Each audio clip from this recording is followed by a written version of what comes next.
leaders from all over the world are gathered for the start of the annual National Religious Broadcasters Conference. One of those on hand is Larry Ross, whose Dallas Public Relations Agency is today marking its 30th anniversary in business. Says a secret of his agency's success is to always keep the focus on Jesus. This is not about us. It's not about our agency. It's about God's faithfulness over 30 years and having a front row seat on what he did through all the clients we serve. We've represented over 2,300 clients during that time. And basically what we've done is just suit up and show up. Whenever possible, we lift up the name of Jesus. Let God do the rest. Featured speakers at NRB will include nationally prominent pastors such as California's Jack Hibbs and Texas-based Dr. Robert Jeffers, pro-life activist Abby Johnson, and many others as the 2025 National Religious Broadcasters Conference continues throughout this week in Dallas.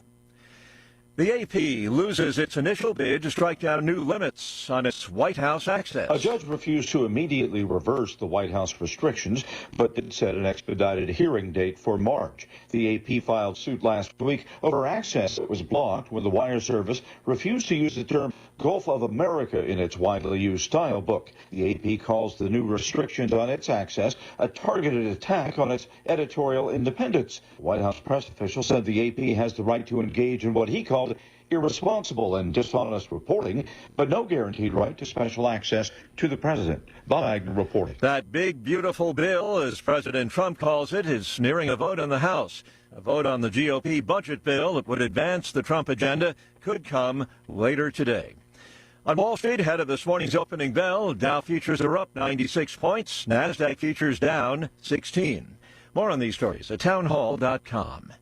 Face it, the world is uncertain these days, but there's something reassuring about holding on to what lasts, like the 2025 1-ounce Gold Eagle from the U.S. Mint, a symbol of American strength and an asset that stands the test of time. You can trust gold, and you can trust Global Coin. Call 888-800-1045 to secure this magnificent gold coin, graded in pristine MS-70 condition for the dealer cost of $2,999. Free shipping, no sales tax. This is your chance to own a piece of history while building a foundation of enduring value. And it gets even better. Global Coin is giving the first 100 callers a free MS-70 2025 Silver Eagle to complement your 1-ounce Gold Eagle. Two iconic coins, a symbol of prosperity and a testament to the enduring value of gold and silver. Global Coin backs every purchase with a 30-day return policy, ensuring your peace of mind. Visit globalcoindeal.com or call 888-800-1045. No gimmicks, incredible coins at incredible prices. Again, that's 888-800-1045.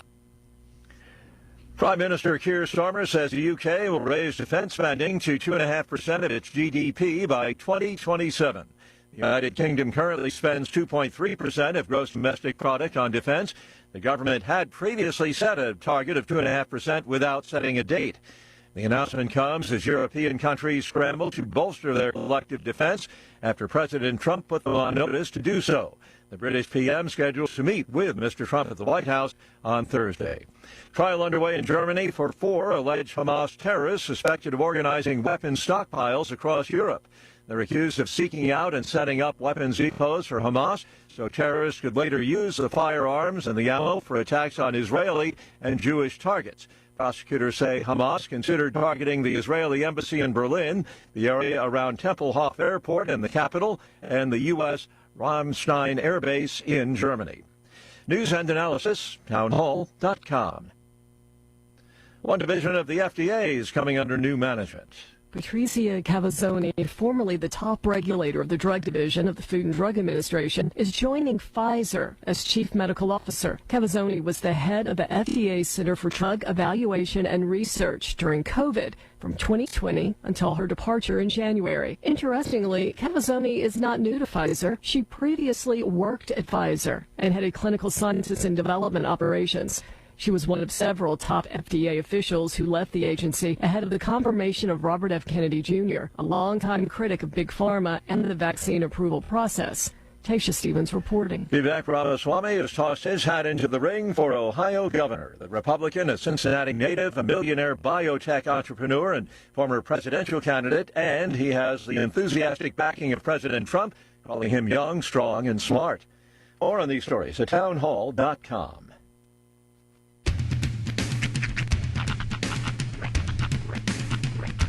What in the wide, wide world of sports is going on here? I promise you, whatever scum did this, not one man on this force will rest for 1 minute until he's behind bars. Now let's grab a bite to eat. Yeah, come on. I feel the hot wind on my shoulder and the touch of a world that is older. I hit the switch and check the number. I leave it on and then I slumber. I hear the rhythm ringing through it. Flamenco guitar and cumbia music. I hear the talking of the DJ. The demolition, what does he say? I'm on a Mexican radio. I'm on a Mexican radio. Broadcasting live from high atop the J.P. White Building in downtown Roswell, New Mexico. It's Mornings with Mike Winters on 106.5 Roswell's Talk FM. Is that what I sound like when I talk? Now, here's your host, Mike Winters. And good morning, one and all. Welcome to Mornings with Mike Winters. I am he. That would be me, Mike Winters. Happy Tropic Tuesday. Mm-hmm. Nice and warm. Fantastic. Another day in the 80s. Dude, it was, it stopped being jacket weather almost immediately yesterday. I know. I had to bail it at lunch.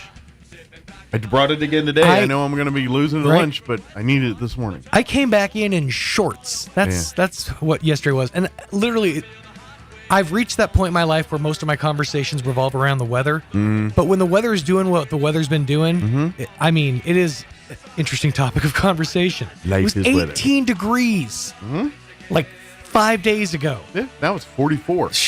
Right now, it's ridiculous. 7:07 in the a.m., 44. That's like unreachable. That was a week ago. We didn't even get to the high of 44 a couple days last week. Yeah, it's very nice, though. Enjoy day 2 of 80s. I think we can officially turn your faucets off, by the way. I've been leaving mine on drip just in case. I got a drip. My garbage disposal. Oh, yeah. Yeah, I've been emptying buckets. I'm waiting for a call. What's that happen by now? Mm-hmm. Forbid it's not an emergency. But anyway, that's another world for another time. Good morning, everybody. Happy Tuesday. Yeah, yesterday was a bit of a crazy day around Roswell Way.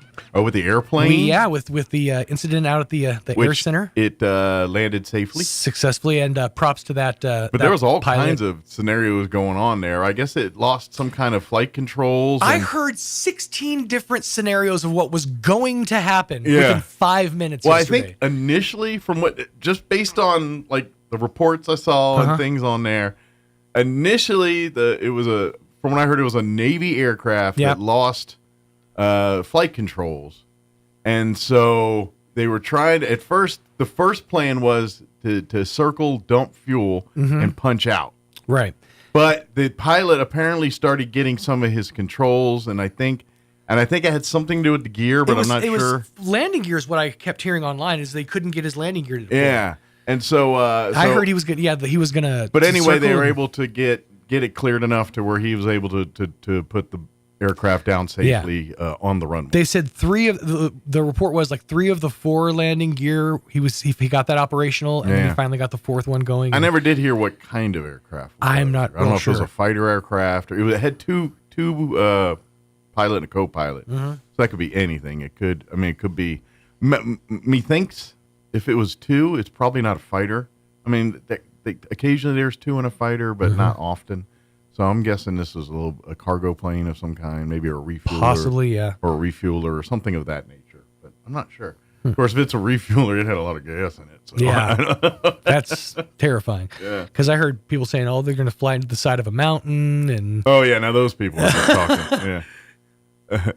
The pilot has agreed to sacrifice himself for the good of the people. I heard all kinds of scenarios. Like, it was insane. And the other thing is, part of this is my fault. One of my weird rabbit holes as of late is I've been watching these alternate reality EAS scenarios. That sounds horrifying. It kind of is. Here's the thing. I don't like horror movies. I don't like scary stuff. Yeah. I like being like, I like being shook a little bit. And this is shaking. It's like, it's presented just like they'll have like a TV commercial and then it'll just go to black, and then it'll be interrupted by an EAS warning. And it's for all kinds of different scenarios. Case in point, last night I watched one where the sun goes out. In this alternate scenario, they keep showing these, like, you have 7 minutes of sunlight left. Enjoy time with your friends and family. Oh my gosh. Make peace with your God. And it's like all this stuff. So I've sort of like gotten myself into this like heightened alert sense as of late. Maybe you should find something else to watch. I feel like this might be bad for your own stress levels. Well, it does weird things to me. It also makes it to where like I buy like a go bag. Right. Like I have like a new. Next thing you know, you're gonna be buying those prepper kits. Maybe don't go through my Amazon shopping cart right now. I did look for. I got a bucket. It's got a month's worth of food in it. Last night, dude. I was like, let's see survival buckets, because I'm trying to plan a perfect go bag. I've already got a lot of survival equipment. I've got a lot of like I have 16 space blankets. You know, I have like a bunch of like survival gear. So I need to get like a month's supply of food, a good amount of water. I'm just gonna keep all of this in like a Foot Locker, essentially. You could probably build one yourself for a third of the price one of those buckets are. And then I want to put it all in the back of my Chevy Spark. Right. That's what I want to do, because we're gonna traverse the terrain. I'm doing it in my Chevy Spark. Well, have you purchased your crank up flashlight / radio? It came in the mail a weekend and a half ago. There it is. Good. Yeah. It's got a flashlight, a solar panel. You can charge your phone with it. That's right. It's got a crank, and it's battery powered, and it's got an internal like USB charge. So, oh yeah, no, I got that. There you go. It's bright orange. I've got it tuned to 106.5 for news and information. It's got a weather band on it. You know, yeah, I have all that. So have you built your bomb shelter yet? No, I still live in a trailer. The most susceptible property known to man. Well, you got to go underground. Subterranean, brother. I'm literally the exact opposite of my goals. Right. I am above ground. Maybe start digging. All right. Under the trailer. Right. Start this weekend. Yeah, I own the trailer part. The lot's theirs, so I have to probably get some permits. You know what I'm seeing? The plot for Encino Man 2. The trailer park version. The trailer park.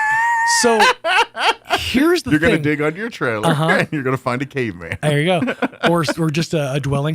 I've had a goal, like when I was in college, this is years and years ago, I wanted to like have an underground facility that was built off of like a bunch of shipping containers put together. And then I wanted a very unassuming entrance. Like my thought was an old like Chevy pickup truck where you have to like lift the hood and climb down the ladder. That's what I was thinking is like, that's my perfect dwelling. Somewhere underground, you know, we have all the amenities and stuff. And then I started finding out all about all these Airbnbs they have inside the silos? Missile silos. Yeah. That seems like a genius idea. I would be into that one. I don't know if I'd want to live in one, but I definitely want to stay in one. Yeah. Like my whole goal I still want to do this is we talked about it I think years ago. There's this cave in Arizona that's got like that hotel room in it. Oh, and you could stay the night in it, and it's got like the bed, and then it's got like a record player, and it was kind of retro, but you were literally staying in a cave, and I totally want to rent that thing and make. I don't know if it's still available, but. Speaking of rabbit holes, I tend to go down. I've been down all those obscure hotels, or there's the one where it's like 500 feet underwater, and it's just like a pod. Oh yeah, I think I've seen a TV and they have thing. a guy who like brings you a pizza. Yeah, like he makes it, like a hand makes it. It's like part of the package. He hand makes it. And he brings it down because it's like the only food for like hundreds of miles around or something. It's like SpongeBob, man. Right? Pizza. Yep, you can enjoy your slice while staring at sharks. That's right. That's I've also seen the one where it's somewhere up, obviously up around the North Pole or something, that they literally build a hotel out of ice, and make like these, and you stay in like these igloo ice castle deal, and then it's it may be up like in Scandinavia or something. It's I can't think of the name of the town. It's the town where technically Father Christmas is from, like the story of Father Christmas. Okay. It's that town, and that town goes through what they call a polar night, which I think they're actually still in. I think it's just getting all night out of all it. the time. It's 24 hours of solid darkness. Like they get what would amount to our 6 a.m. at like noon. That could get depressing after a while. Yeah, it really can. I mean, it's fun for a minute, but after a while, it get depressing. They have like light walls for like that, like emulate sunlight to help curb seasonal depression. They need those holodeck deals from Star Trek, man. Where you remember where they go in and then they just recreate a 1870s or 1680s pirate deal. Right. Scotty, beam me up a poker game from the 1940s. Yes. But anyway, enjoy all that because it's 82 today. Yeah, that's what we were trying to say. Is it's nice out? Enjoy. Now we will have good day for prepping. We'll have a dipper for 2 days. A 2-day dipper. We'll be in the 60s tomorrow. 68 tomorrow. We're dropping into the 50s Thursday. 58. But good news. Back to 72 on Friday. 76 on Saturday. Ooh. They mentioned the word rain Saturday night. A 30% chance. What? And then 72 on Sunday. Ooh, downright room temperature on the outside. There's a 70% chance it won't rain. But it might be Saturday night, like after you've gone out and you're out and about. It'd be good. I appreciate, by the way, that you said a 2-day dip this time instead of a chili dip. Yes. Well, chili dip is like a golf thing, you know. Like where did I that movie Tin Cup?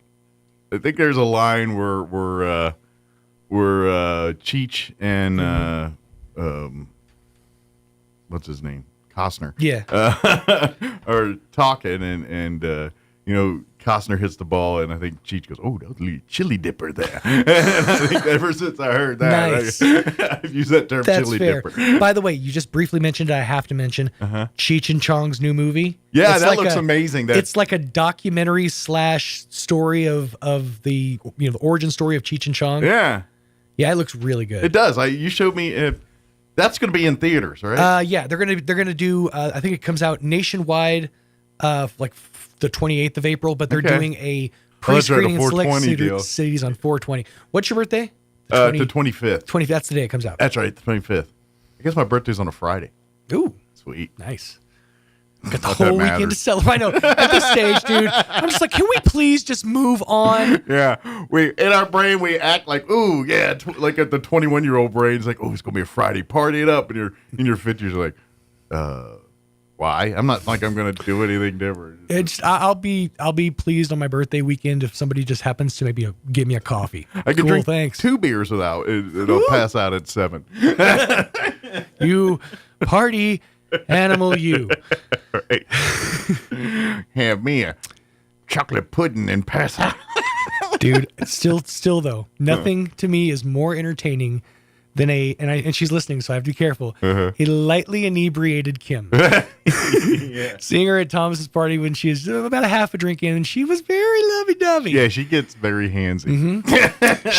It was like this is. I don't know if we can make this reference anymore, but Bill Cosby, that episode of The Cosby Show where he talks about his barbecue sauce. Didn't you ever notice how they have my barbecue sauce? Everybody gets a little huggy-buggy. Jesus, Bill, what are you talking about? The pudding pops. Yeah, she does. She gets it's a blessing and a curse, 100%. Well, it's a sweet middle, like because one more drink and then it gets ugly. Yeah, it keeps you wholesome as well. Right, there's a little sweet, that wafer in the Kit Kat in between. All right, let me give you the rundown for today's show. We are going to replay an interview this hour we had with ladies from the Roswell Museum talking about the Art New Mexico Day coming up here in April. Chaves County Manager Bill Williams going to join us to talk about the last week's county commission meeting. He was a little under weather on Friday. Hopefully he's feeling better today, so he'll join us. And then in the 9 o'clock hour, Mike Briscoe with the Chaves County Detention Center going to join us, give us, I believe, the recruiting. Get on and talk a little recruiting there at the CCDC. Plus, we'll have all of your features, including the newses of the local, national variety, your Wall Street business updates, sports, and whatever else we can come up with for today's show. Of course, don't forget, with high school basketball playoffs going on right now, you can catch all that action at ksvptv.com. Artesia girls will be at Lovington. Goddard boys will be at Lovington. The Artesia boys are taking on versus Portales. The Roswell girls are at Carlsbad. All of that happening today. You'll catch all those games at ksvptv.com. The Roswell boys lost last night. They will be the number 2 in the district and will host the winner of tonight's Clovis at Carlsbad game Thursday at 6 p.m. at Roswell High. We will have that game for you as well at ksvptv.com. So lots of basketball action for you this week on our website, ksvptv.com. All for all the Roswell Coyote games, click on the Coyote channel. Goddard Rocket action, Goddard Rocket channel, Artesia Bulldogs, Bulldog channel. You'll find it all there. All right, 7:21. Here is your weather. I'm meteorologist Steve Hamilton with your Pecos Valley weather. Things look pretty good all the way through the rest of this week. A few ups and downs on our temperatures, though. Pretty warm today, close to 80, and we should have sunshine.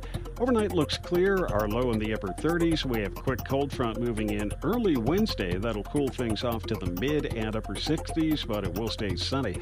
About 60 for the high on Thursday and sunny. We're back up to 70 on Friday. That's your latest forecast. I'm meteorologist Steve Hamilton. Thank you, Steve. Currently 44 degrees here in Roswell. Humidity is at 40%. Winds out of the north, 6 miles per hour. Sunny, 82 today. Winds will be out of the north, right around 5 miles per hour. They will shift to the southeast later this afternoon. So a picture-perfect day today. Mostly clear tonight. Expect an overnight low of 38 degrees. Southwest winds at around 5 miles per hour. Sunny on Wednesday. A little cooler tomorrow, 68 for a high. North winds 10 to 15 miles per hour. They will get breezy, 15 to 20 for tomorrow afternoon. Tomorrow night, they're saying there's a 20% chance at some rain showers late after 11 p.m. Mostly cloudy, overnight low of 36. Winds out of the northeast at around 10 to 15 miles per hour. Thursday, we're looking at sunny skies, a little cooler, 58 for a high on Wednesday. North winds at around 5 miles per hour. Thursday night, clear, overnight low of 32. Friday, sunny skies back up into the low 70s, 72 for a high there. For the weekend, mostly sunny Saturday, 76 for a high. There is another chance at rain Saturday night, 30% chance at showers, mainly before 11. Partly cloudy, overnight low of 39, and then sunny and 72 on Sunday. All right, it is, well, that's odd. It is 7:23. Let's do this. Let's take a quick commercial break. And then we're going to play our interview with Caroline and Jessica from the Roswell Museum. Don't go away. You're listening to Mornings with Mike Winters. Trade up and cash in during the Keys for Cash event at Roswell Honda. Up to $4,000 more for your trade. Roswell Honda wants your trade in, and that means trade values are at an all-time high. With 0 down, no payments for 90 days, and low 1.9% APR options available, there's never been a better time to trade up and save big. Don't wait. Be a part of the biggest sale in the history of Roswell Honda. Trade up and cash in during Keys for Cash on now at Roswell Honda, 2177 West 2nd. Are you ready to succeed? The School of Arts and Sciences at ENMU Roswell covers a broad curriculum. The certificates and degrees offered within these programs will prepare students to realize personal, professional, and occupational objectives, from ag science and agricultural technology to behavioral science, biology, bookkeeping and accounting, business administration, criminal justice, education, and mathematics. ENMU Roswell can set you up for success. Register now on campus or online at roswell.enmu.edu. Eastern New Mexico University, Roswell. Success starts here. When managing a chronic illness, access to the right treatments makes all the difference. Artesia General Hospital's Infusion Center provides IV therapy and biologic treatments, so you don't have to travel far for care. Expert infusion therapy right here in Artesia. Call 575-736-8256 today to learn more. Great news, Roswell. Your friends at Roswell Ford have the best relationship advice ever. Break up and do it right now. Really? Yeah. Yes, break up with your old beater and upgrade for less during Ford Truck Month at Roswell Ford. Right now, everybody gets friends and family pricing on all new and quality pre-owned vehicles with up to $8,000 off MSRP on new Fords with 0 down, 0% APR for 72 months, and no payments for 90 days. Plus, we have a great selection of low-mileage, one-owner pre-owned vehicles in prime condition starting at just $10,000. Making payments on your current car, truck, or SUV and want out early? Roswell Ford wants to terminate your current lease or loan, even if you owe thousands more than it's worth. And our aggressive lenders will push to approve your credit, even if your credit is less than perfect. Huge savings, more for your trade, and a better buying experience. Get on board at Roswell Ford, 821 North Main Street in beautiful Roswell, or online at roswellford.com. 0 APR is $13.89 per thousand financed. Interest accrues from date of sale on select vehicles. Trade balance refinanced to new loan. Subject to lender approval. Offers not combined. Good morning, this is Smiley Wooten at the Roswell Livestock Auction. 1,761 head of cattle sold on Monday on a steady to higher market with excellent buyer attendance. Compared to last week, stocker calves sold steady, feeder cattle 7 to 10 higher, packer cows 8 to 10 higher, packer bulls sold steady, 3 to 400 pound steers 430, 455, 3 to 400 pound heifers 362, 390, 4 to 500 pound steers 375, 430, 4 to 500 pound heifers 335, 362, 5 to 600 pound steers 327, 375, 5 to 600 pound heifers 296, 335, 6 to 700 pound steers 285, 327, 6 to 700 pound heifers 244, 296, 7 to 800 pound steers 265, 285, 7 to 800 pound heifers 231, 244, packer cows 139, 149, canner and cutter cows 130, 136, packer bulls 169, 175, feeder bulls 155, 158. The cow-calf pairs not well tested this week. Top half the bred cows $2,000 to $2,725 per head. We do appreciate the business, and we'll talk to you next Monday morning. This is Smiley Wooten, Roswell Livestock Auction. The average American spends 2.5 days a year looking for lost items. We aren't sure how long Europeans and Asians look for lost stuff. It's after We 9 lost the o'clock. list. Here's Mike Winters. The after 9 o'clock, and joining us in studio this morning from the Roswell Museum, of course, Caroline Brooks back with us. Good morning, Caroline. Good How morning. Are you today? And also Jessica Parham, your assistant, your associate. She's our educator at the museum. Educator, one of our teachers there at the museum. Yes. Good morning, ladies. How y'all doing today? Welcome. Well, how's life without a museum right now? It's a struggle. It's hard. Well, it is hard because, especially like events like we're talking about that's coming up here. We've kind of created a tradition. And now we're still doing tradition. We just got to shift gears a little bit. And it's all temporary. I mean, what the museum went through, what the building went through in the collection, it's a real struggle. Yeah, but the museum is going to come back. I mean, we've heard a lot of stuff, reports in the news and things like that. But like from your perspective, the person that people that like live, breathe, and hang out there every day, what are we talking? How bad is it? It was really bad. Yeah. It was superbly bad. Yeah. We had over 5 feet of water in the building.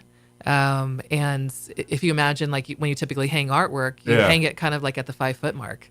So everything at that line or a little bit lower, everything was hit. And that's what I was kind of wondering, how much art did we lose versus was it a lot? Was it a little? Were we lucky? Nothing yet.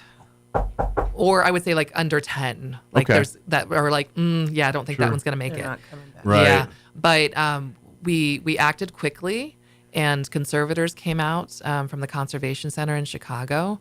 And so they helped. They're like the Red Cross of art. They are. Yes, they are. Yeah, I just got my head got this image, these guys coming in with things, and they're just like, invest. Absolutely. And they were very cool, kind of like Mission Impossible cool. They're coming from the ceiling on strings. Yeah.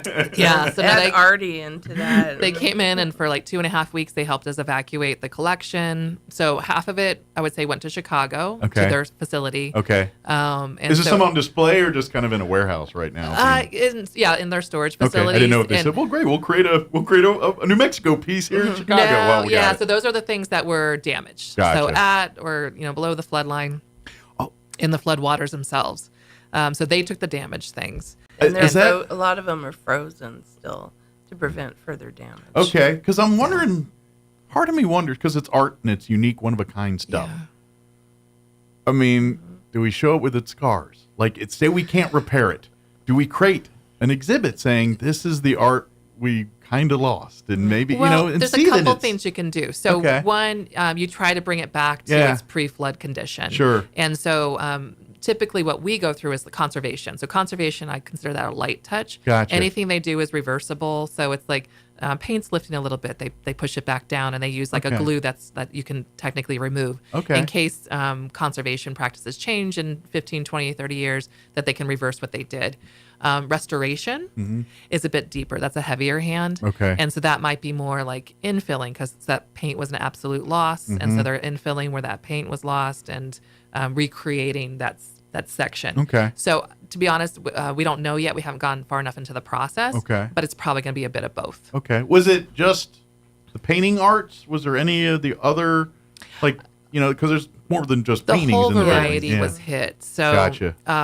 The Goddard collection, the Aston collection, which is the American West collection. Yeah. So you have Native American artifacts, American West artifacts. That's where you went to those are the things you're like, how much? Yeah. Some of it's, I'm gonna take a stab, and a little sturdier to water than paint is, but when you're talking that much water, like buckskin, very sensitive. Yeah. Very sensitive. But I'm guessing pottery and stuff. Well, depending on how fragile it is, it may not some be. of it. Yeah. Some of it rolled around the museum for a while, oh, too. Yeah. Imagine 5 feet of water. So things were knocked off their pedestals. Not just getting wet. Something stayed on their pedestal. So, like, the pedestal floated.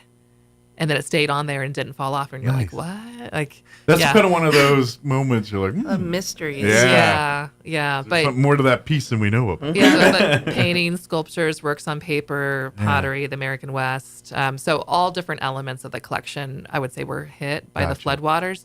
But half of it was above the flood line. Okay. So whether it was above the flood line in storage or whether it was above when it was displayed. And so those items we have at an offsite storage here in Roswell, and we're going through a process with those items because everything was displaced. So whether it went to Chicago or whether it stayed with us, it was still displaced from the museum. And so we're documenting it.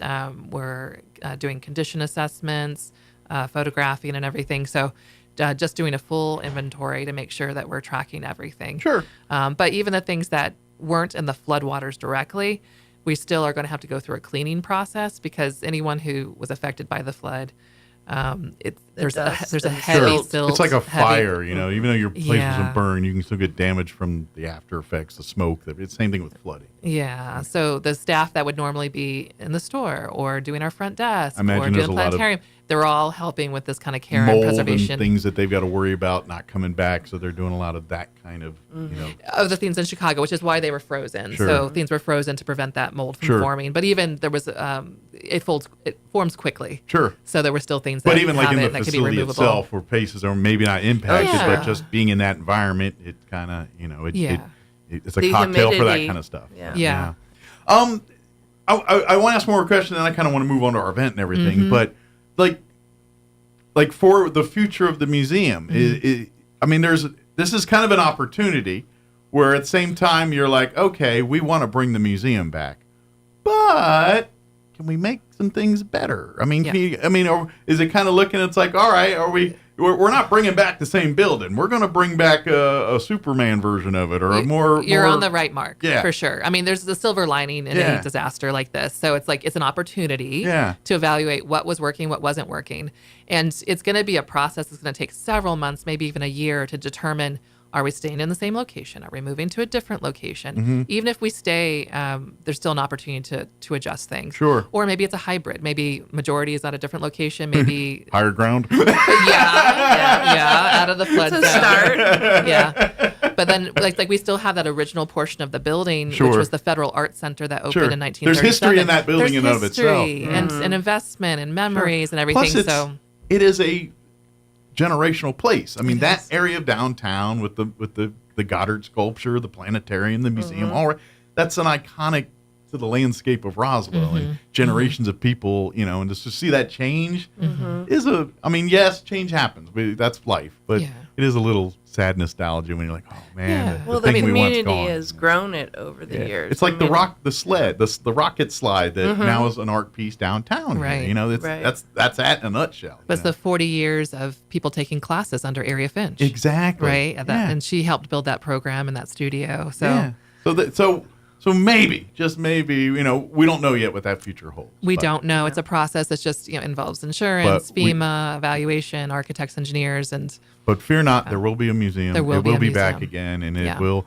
whether it's here or another part of town, to be determined. But correct. We're still trying to maintain the community side of it. I would imagine for folks that want to get, you know, there's still volunteer being part of the what is the I want to say Friends of the Museum, but I don't think that's. There's a foundation. So we have a board of trustees that's aligned with the city and Mayor appointed, and then we have a foundation, so the RMAC Foundation. So get involved in that side of things because they can probably use all hands on deck on right now to get decisions, raise money, and get because there's with change comes bucks generated and things, and absolutely. And anytime it's a city based thing, there's probably going to be matching with public. You know, unfortunately, this is.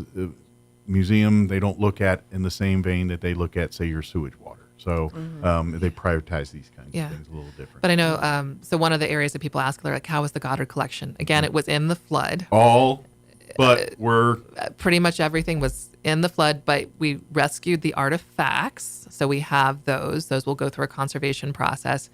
But the exhibit itself, it's gone. It's gone. We've lost that. We've lost it. Like it was too hard impacted. And if you remember, you had to walk down into the workshop. Like the water level was really high there.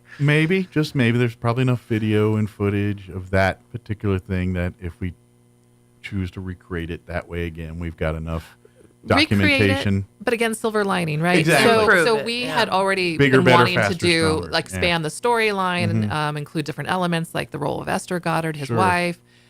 Where space technology is today because of Goddard and really expand the story.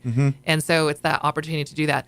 But as you were saying, like fundraising, the foundation, it's going to take extra funds to, and so not only just bring it back to what it was, but take it beyond. Absolutely. Yeah. And so, but this is where getting involved with the foundation, getting there, being a part of the change, the direction that the museum's going to go here for the future. That's Now, in the meantime, the public, we fortunately, Roswell is a blessed community with art and culture, and when we lose a sliver of it, we all rally together to keep the arts going.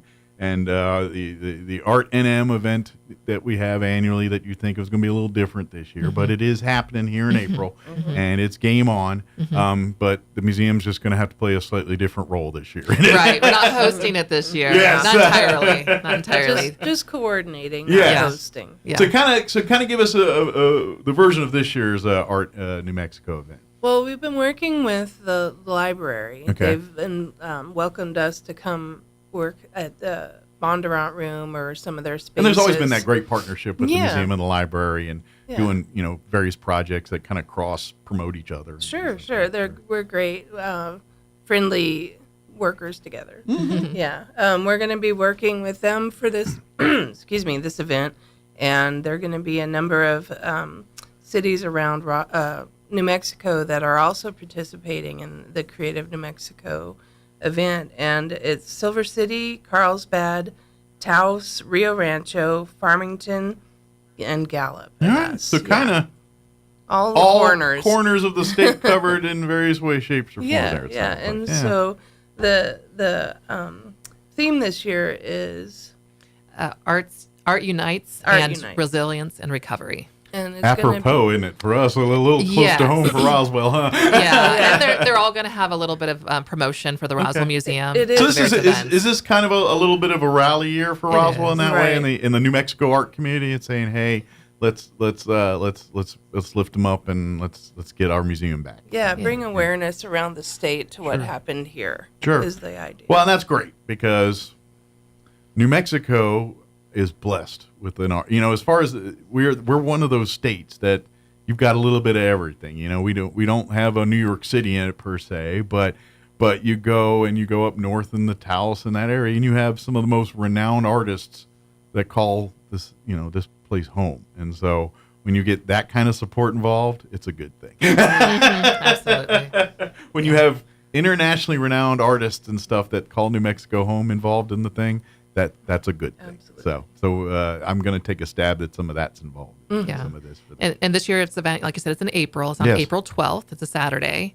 From 10 to 1. Okay. And like the years past, we invited different arts and cultural organizations from throughout the community to come band together and be a part of the event. So they'll each have a table. They'll have some of them will have hands-on activities. They'll be promoting what their upcoming offerings are, and just really celebrating the arts of our community. Yeah, as a absolutely, whole. absolutely. So, as far is there anything here in town they can or a place they can go to on that day, or is it? So it's at the library. It's going to be at the library. Yeah, so we're all coming together. Yeah. Yes. So it'll be at the library. That's going to be the location here. Is in the Bondurant room, I'm going to assume, or wherever they'll make room at. Yeah, we're spilling out because there'll be so many groups. And to be honest, Saturdays are busy days at the library anyway, Always. and so it kind of it'll be a lot. Which I invite you to check out. They always have depending on the week. Second Saturday. What do they usually have? Is that one of the cooking? That's station. their cooking weekend. Yeah. Okay, yeah. Charlie Card, I think they call it. So kind of we're going to call it a second Saturday on steroids that day. Yeah. Because the museum's always it's family friendly. So maybe pumped up. I don't know. Sugar. Sugar. Yeah. Red Bulled up. That's no better.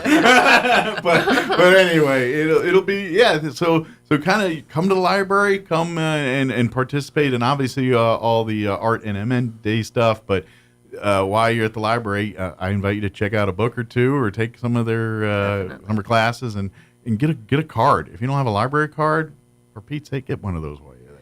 And just to expand it as well, so Art NM, that April 12th, is a part of our second Saturdays for the Roswell Museum. So just this month, we started second Saturdays again, which is our hands-on creative day. Are they doing it at the library every month? At the library every month. So mark it on your calendars again. That was kind of part of your Saturday routines. That second Saturday we go to the museum, and you've been kind of missing those. We're back in action. It's back in action just a couple blocks down at the Roswell Public Library too. So there's plenty of places for shade and stuff. So when you do outdoor activities, hang out by the learning tree, you cool off. There you go. As the weather gets hot. So, but April 12th, mark it on your calendars. Of course, you'll find information on the Roswell Museum's social media and online. I'm sure it's also on the Roswell Public Library's social media and everything. Yeah, we're on their calendar. Yeah. And then creativenewmexico.org. So Creative New Mexico is an arts advocacy group that's does many things, but coordinates this day for the state. So that's why it's in those 6 other communities, is because of Creative New Mexico. And I would invite, if you have family and friends that live in those communities or nearby, say, hey, go check out your town on the 12th here. If you live in some of those other communities that pretty much, and if you got family anywhere in the state, there's one nearby, it sounds like, depending on where they live. And I always like that. It's kind of cool when they do those kind of state, like I know the library does that kind of situation too. If there's a certain book or a certain author they want to pay tribute to, then a lot of times you're like, oh yeah, every library in the state, they're dealing with so and so right now, and I love that, and it's great to see that in the art community too. So. And another thing I love about that is, there's certain artists that just their household names, obviously New Mexico has a few of those names. And what I love about this is you may know those names, you may go to the museum to look for those names, and you'll find those names. But then while you're looking for those names, you accidentally find this and this and this other thing. And so like everyone that's looking for that, Peter Hurd. Yeah, exactly. You accidentally stumble into 12 other artists or different gateway art artists. Yeah, exactly. I love for instance, like if you go down to Artesia, go to the Artesia Public Library, and they got that mural from Peter Hurd that was on the wall in Texas. I love that that's there, because I hope someone comes there and sees that. What's that? And they learn, and Peter Hurd, who's this guy? What's going on with that? And next thing you know, the can of worms gets opened up, and they get the love of everything. There's value in that. Yeah. And so when the museum comes back, it'll be back for that, and it'll be bigger, faster, stronger. Really, it'll be something that Roswell will be proud of. But give us time as we sort out the particulars on Absolutely. that. Absolutely. Everyone's asked, so when are you coming back? It's going to be a few years. Well, and that's just it, too. I don't, because from the outside looking in, I mean, you drive up and down Main Street. There's a building. It looks, you don't realize Structure's what's fine. going on. And, and like, I'm going to take a stab at, like, the planetarium. The amazing amount of electronics and things that it takes to recreate the galaxies and everything on there. I feel like, that's a lot of money. That's a lot of work. That's a lot. And when it's all destroyed because of water and stuff, that's not something you can say, well, let's just get on eBay and order up some stuff right. and have it shipped in. It Right. don't work that way. But we do have insurance. We do have FEMA. They're going to play a role, and Sure. fundraising will also play a role, because it's an opportunity. Like, our planetarium was phenomenal. It was Yeah. great. But you know what? Technology is new now. I'm gonna There's some take other opportunities. I'm going to take a stab. It's going to be better. And It could be, yeah. And the equipment that was in there was antiquated, because that's how electronics work. Some of it was. Yeah. Some of it was from the 1960s, and it was So- tied into the 2017 renovation. Gotcha. But even 2017 is already antiquated. It is. Yeah, the It moment you is. put computer software into the thing, the moment you're done, it's already antiquated. It's Yeah. as bad as new cars. As soon as Yeah. you drive them off the lot, they already lose a bunch of money. Same. Yeah. You so- buy that new Dell or whatever computer, as soon as you get home fired up, it's already got one that's faster, better, and stronger. Right. Yeah. But that's what we'll get. So good deal. Again, April the 12th at the Roswell Public Library. What was the times again? 10 to 1. 10 to 1. Come participate in our Art NM for 2025. Don't forget, if you are in communities all over the state, they will also be participating. Tell your friends and family, or if you just happen, we're going to go see Grandma that weekend out in Clovis. Well, great. They're going to have some fun in Clovis, too. Go participate in it. So, good deal. Anything else we missed? I don't think so. Yeah. Okay. Just we're going to be out in the community, and it's just going to take us a little while to Yeah. get there, but we'll be doing second Saturdays. So we'll be at the library. but And if- we're trying to tell the story a little bit on our social media as well. Sure. So if Yeah. people are interested. Give people a little bit. Now that we're kind of through the emergency stuff and we can now we can show you and see this is what we've been dealing with for the last 6 months here. So, but think of it this way. Really, right now, think of the library as that conduit for all things museum for now. So when you want it, you mark your second Saturdays, just plan it at the library instead of at Come the on museum in and district. see us. Yeah, come on down.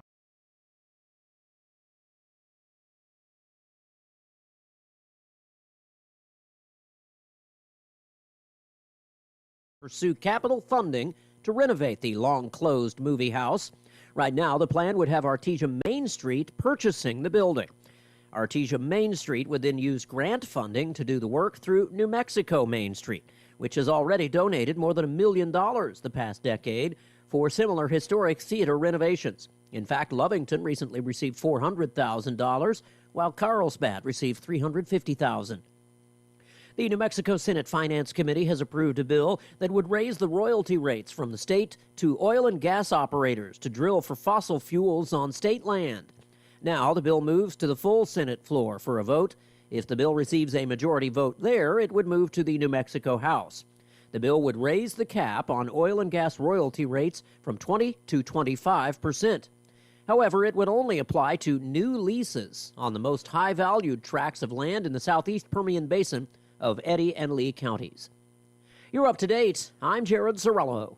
There's a new side hustle that pays up to $65 an hour. You have no coworkers, you don't have to leave home, and you're working in the exploding AI field. I'm Kim Commando for Oracle. You can cut your current cloud bill in half if you move to Oracle Cloud Infrastructure. See if your company qualifies at oracle.com/Kim. If you like working solo and you want a flexible remote job, this gig's for you. It's called AI training or tutoring. Companies need real people to fact-check AI responses, improve chatbot conversations, and help AI recognize objects and images. Your job? Read a question, compare AI-generated answers, and pick the best one. This industry is booming. Elon Musk's company, xAI, is hiring thousands of AI tutors to train its chatbot Grok. The pay up to $65 an hour. You want in? Apply now at dataannotation.tech, Amazon Mechanical Turk, or crowdgen.com. Sign up for my free newsletter at getkim.com. Even if you think it's a bit overhyped, AI is suddenly everywhere, from self-driving cars to molecular medicine to business efficiency.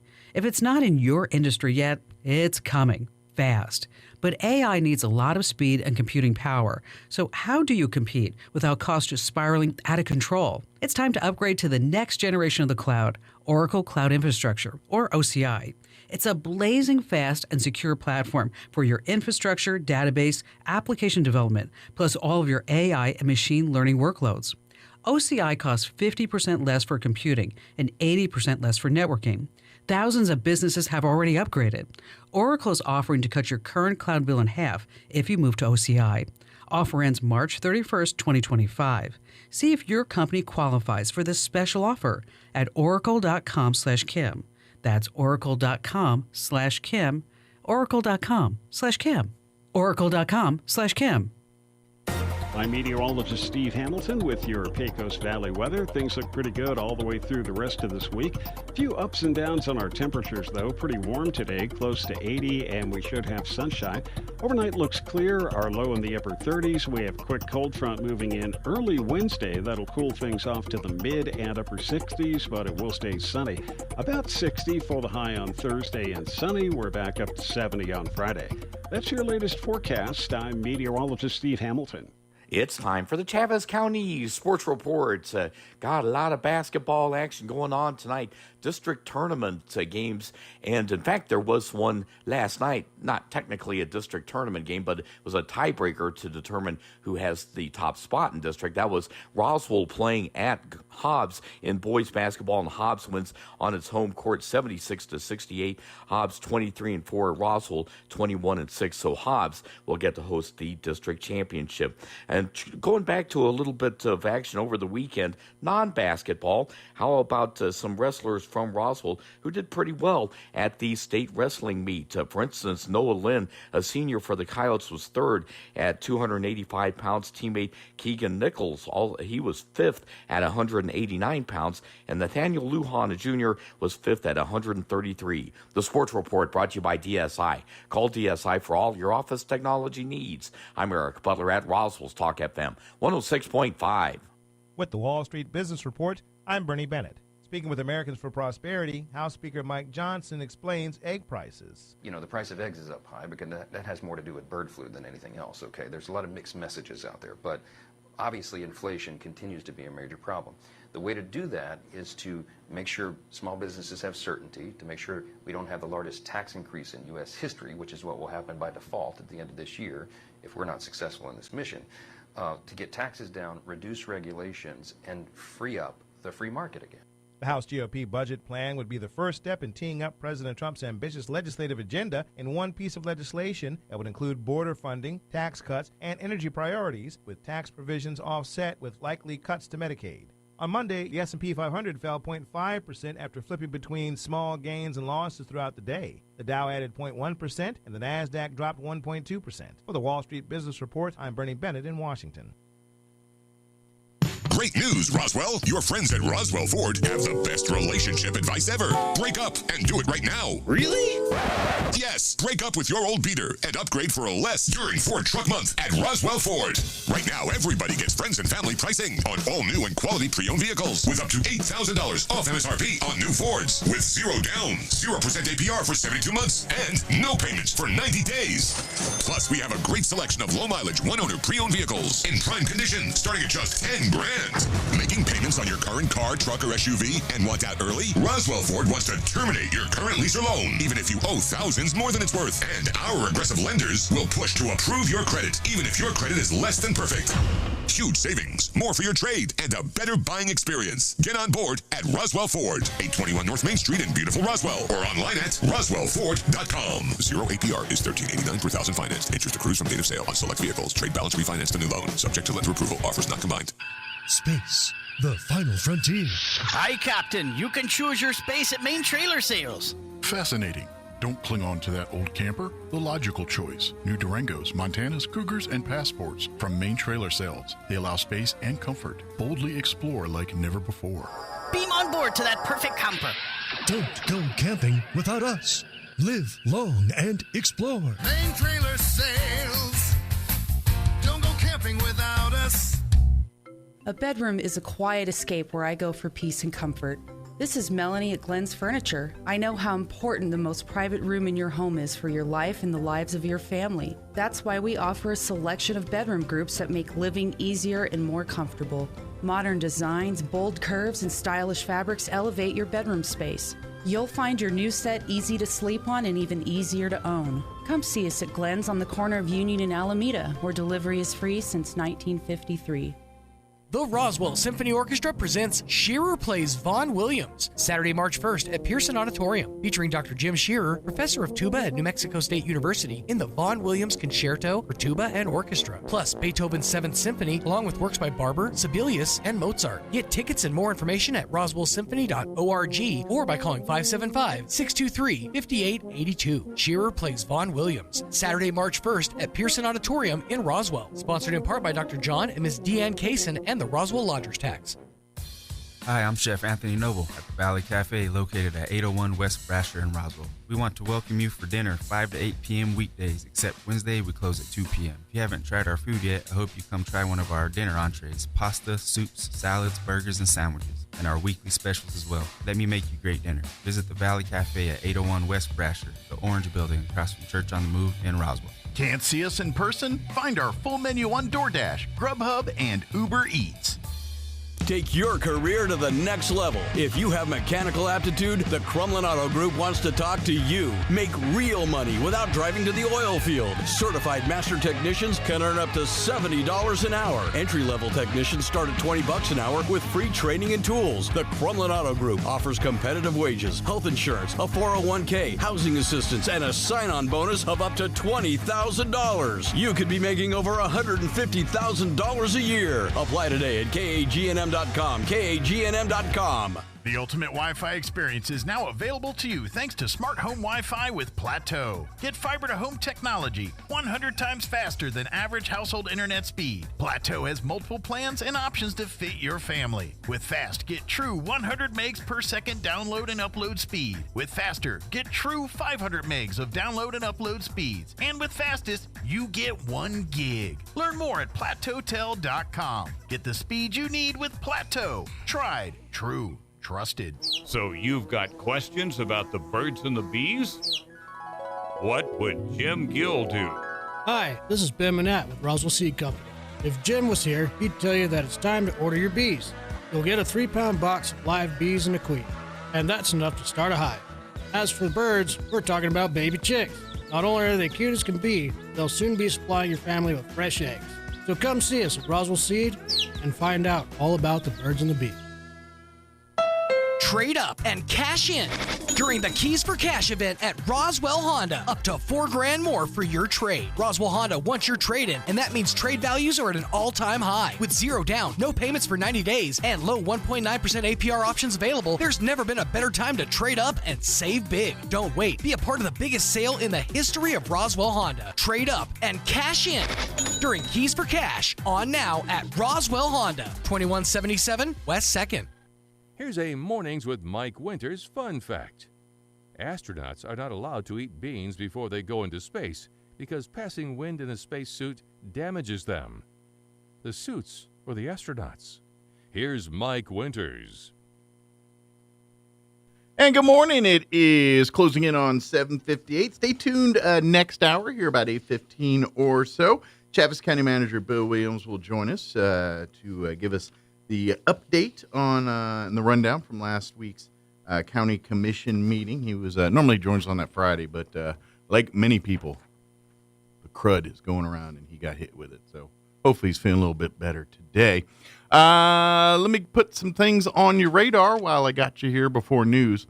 This Thursday at 6 p.m., at the Roswell Chamber of Commerce, Main Street, Roswell, the National Championship Air Races, the Economic Development Corp. They're having a air races meeting, and it's the air races are coming. Are you ready? That's the theme for the meeting, and this meeting will give you really all the information about the championship races. What it is. When will everyone be here? What and more importantly, what you can do to prepare your business and your organization on how to handle the influx of visitors and how to capitalize on it. This is a great opportunity to showcase Roswell and southeast New Mexico, but it's also a opportunity to make some money, business, stuff like that. So.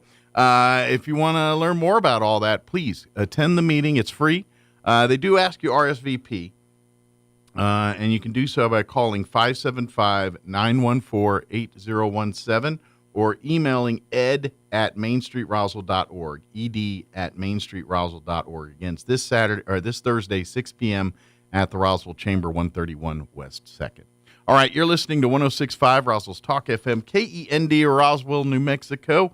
We'll be back on the other side of news. Don't go away. Good morning.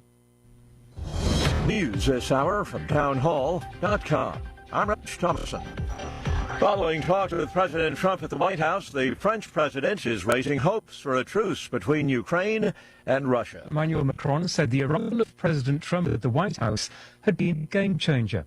He said he believed it was feasible to talk about a truce in the war and the start of negotiations for a sustainable peace within weeks. Mr. Macron said he'd spoken to 30 other European leaders and allies, and many of them were willing to be part of security guarantees for Ukraine. The BBC's Peter Bose says Macron spoke with Fox News. The House gearing up for a vote on a GOP budget bill. A March 14th deadline looms when the current continuing resolution expires. House Speaker Mike Johnson is trying to persuade all Republicans to approve a reconciliation bill for the current budget year. Speaking at a Monday event sponsored by Americans for Prosperity, the Speaker articulated principles which he hopes a conservative budget will achieve. We're pro-family and pro-growth. And Speaker Johnson says smaller government is the objective. What we need is to get government out of the way. We need a smaller, leaner federal government. Mr. Johnson went so far as to ask for prayer, saying that the stakes are high and Republicans cannot absorb a nay vote. George Williams reporting. Apple's planning to invest some $500 billion in the U.S. over the next 4 years to include the hiring of about 20,000 people. Vivek Ramaswamy launching a bid for Ohio governor. He has the backing of President Trump. Hospitalized Pope Francis. He spent a restful night, according to the Vatican. The Secret Service agent who leaped onto the back of President Kennedy's limo after the president was shot back in 1963 has died. Clint Hill was 93 years old. Watching Wall Street this morning, the Dow is down about 9 points. The NASDAQ Composite Index off 219 points for a loss of just over 1%. More on these stories at townhall.com. Here's an important message from the Diabetes Solution Center. Do you like pricking your fingers to test your blood sugar levels? No one does, but it's important to maintain your health. And now, by wearing a small remote device called a continuous glucose monitor, or CGM, you don't need to prick your fingers anymore. It's easy to use and helps you make more accurate diabetes treatment decisions. If you are testing your blood sugar 3 or more times daily, injecting insulin, or using an insulin pump, call the Diabetes Solution Center right now. And if you have Medicare or most major insurance coverage, you may be able to get a new CGM at little to no out-of-pocket cost. Shipping is free, and we'll even bill your insurance company for you. If you are testing your blood sugar 3 or more times daily, injecting insulin, or using an insulin pump, call the Diabetes Solution Center right now to learn how to end the painful finger sticks and get your own continuous glucose monitor, or CGM, at little to no out-of-pocket cost. Taiwanese authorities are investigating a Chinese cruise ship suspected of severing an undersea communications cable in the latest such incident, adding to tension between Taipei and Beijing. Taiwan's Coast Guard intercepted a Tongolese-flagged cargo ship early today. According to a statement by the Coast Guard, Taiwanese authorities said the ship's entire 8-person crew are Chinese nationals. The case is being handled in accordance with national security-level principles. Taipei fears that China might damage its underwater communications cables as part of an attempt to blockade or seize the island. Toyota announcing plans to restructure its board in what it describes as an attempt to bring in more diverse views and give a larger role to auditors. Among 6 appointments is Christopher Reynolds, who's now an executive in the automaker's North American operations. As a lawyer, he brings experience in human resources and risk management. Townhall.com. A settlement over tips that were misused by DoorDash. The food delivery app, DoorDash, will pay almost $17 million to settle claims that it unfairly used customer tips to subsidize the wages of its delivery workers in New York, rather than let drivers keep the tips on top of their guaranteed pay. Attorney General Letitia James says that DoorDash also did not make it clear to customers that their tips were being used to offset worker wages. James says the company used the wage model between May 2017 and September 2019. DoorDash says it's happy to resolve the suit, but believes that DoorDash properly represented how Dashers were paid at that time. I'm Lisa Dwyer. Joann Fabrics, destination for generations of quilters, knitters, and other crafts lovers, is going out of business. The Ohio-based retailer closing all of its stores. More on these stories at townhall.com.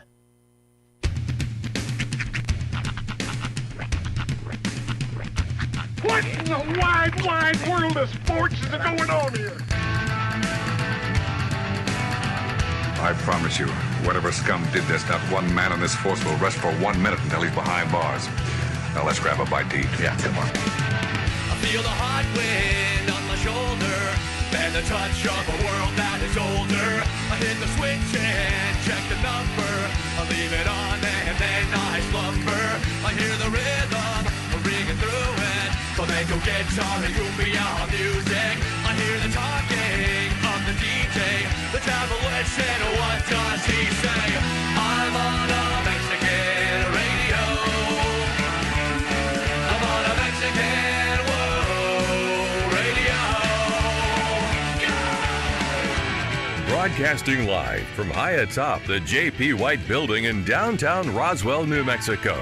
It's Mornings with Mike Winters on 106.5 Roswell's Talk FM. Is that what I sound like when I talk? Now, here's your host, Mike Winters.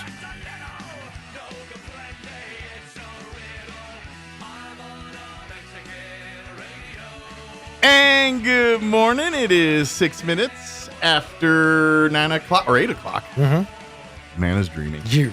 Welcome. Time traveling. Welcome to hour number 2. Part deuce. Of Mornings with Mike Winters, right here on 106.5 Roswell's Talk FM. Roswell Symphony Orchestra ain't got nothing on us. That's Look right. at that concert. It was great. It was timing. The Bill harmonies on the were there. bells. It was a carol of the bells over here. I mean, we got a concerto right here. But welcome. That was a team effort. Very good there. But welcome to hour number 2. Yes. Happy Tuesday, everybody. It's warm. It's going to be like 82 today. Yeah, that came in the mail. I heard somebody say yesterday we got what looked like a bunch of like papers. Mm-hmm. I thought, oh no, somebody else sent their manifesto in. We get those. We get manifestos here. It's you'd be amazed how often we get. It's either books or manifestos. This actually is both. It might be both. Actually, socialism. Yes, it's the book that is a manifesto at the same time. So it's 2 in 1. It's a published manifesto. Someone printed it.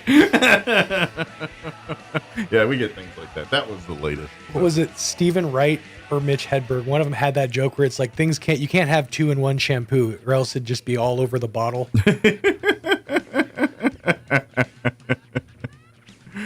I have a bottle at the house. Mm-hmm. Now, granted, I haven't even used it in a while, but is it 2 in 1 or is it 3 in 1? No, it's 2 in 1. Okay, it's shampoo and because I think you reach a certain level of grime when you have hair, shampoo, conditioner, and body wash all in one. It's like you guys aren't even trying. Well, it's either made by Old Spice or Axe. Or Axe. And it's like, this will wash your everything. Toes to the top of your head. I'm sure I've talked about this before, but when I first started college, they had this is like the first orientation week or whatever, and they had this table set up in the main office, and they had these sample bags, and they had like just like a sample of cereal from one company, whatever, a way to advertise to college students. Mm-hmm. And one of them was this little bottle of Axe Phoenix. I will always remember that it was Phoenix. And I grabbed like 5 of those bags, and that became my personal hygiene routine for my freshman year of college. Just Axe up before you walk out the door. That stuff was a miracle back in the day. Well, and Axe was like, it went from like utter cool to utter not cool, like overnight. Oh, real quick. Like when it came out, everyone when their uncles like, ooh, Axe body spray. Oh, and then they just realized it was just an excuse for certain aged men to just stop washing their buttocks. Axe body spray And so now they smell like butt, not Axe. Axe body spray is the Dane Cook of body sprays. We're all laughing at it, but not for the reasons they want us to. Yeah. And it's so it just now you have it, and it's like you nasty. You know when they jump the shark, when they start, and I remember the commercials for this one.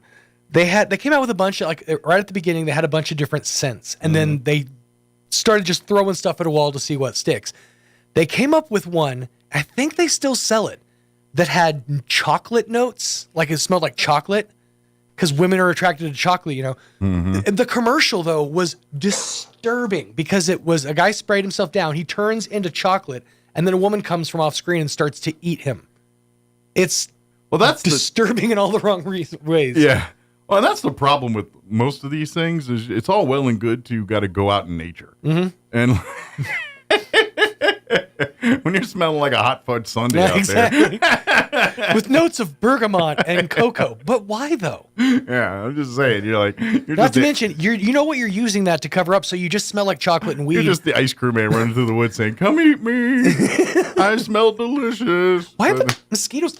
Right? And not to mention the bugs and everything else. But, yeah, I like the ones the other way. Where it's like, our soap it's literally... gets rid of odor. There's no such thing as odor. Like like the Lumis out there. And then they got a Lumi version for dudes now. I don't remember what it's called. That's the all over deodorant. Which but it's a whole thing now. It's soap. It's a cream. They got a whole product line. I think they have actual deodorants now. Like you can get like a stick deodorant and all. It's a whole product line. They got I think it's Mando or Brondo. Yeah, I think you're right. I think it's called Mando. Actually, I think because I saw it at Target is where I saw it. Yeah, it's now in stores. You can now get it in like at the store instead of just online or whatever. But it comes in two forms. You can get it in spray, which I recommend, or stick. I mean, it depends on where you're it's an all-over deodorant, so you're going to be putting that all over. Nooks and crannies. Opt for the spray. As somebody who's used bar soap most of my life, opt for the spray on this one. I'm okay with a lotion. Yeah, lotion would be fine, but it's literally like a roll-on stick. I think they had like a lotion though, didn't they? The original. They might have a thing lotion of it's like almost like a suntan lotion you put on. They might have one of those too, but the display I saw though it came in just those two forms: the stick, which the roll. Yeah, it's a whole product line now. Rub on the whole thing, and the only thing it got, and I know it was a marketing ploy, but I'm like, lady, you know you're doing a commercial. Put some makeup on. Hey, here's a question. Don't look like you just rolled out of bed doing these commercials. And maybe this is because I don't watch TV anymore. Mm-hmm. Whatever happened to Head On? Do you remember that from back in the day? I kind of do. If you ever watched Jeopardy back in the day, this was a regular commercial. Yeah. It was Head On, applied directly to the forehead. Yes, I Head do On, remember that. applied directly to the forehead. Whatever happened to Head On? Is it...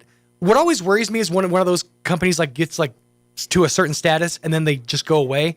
You start wondering what was in that product that they're not allowed to sell anymore.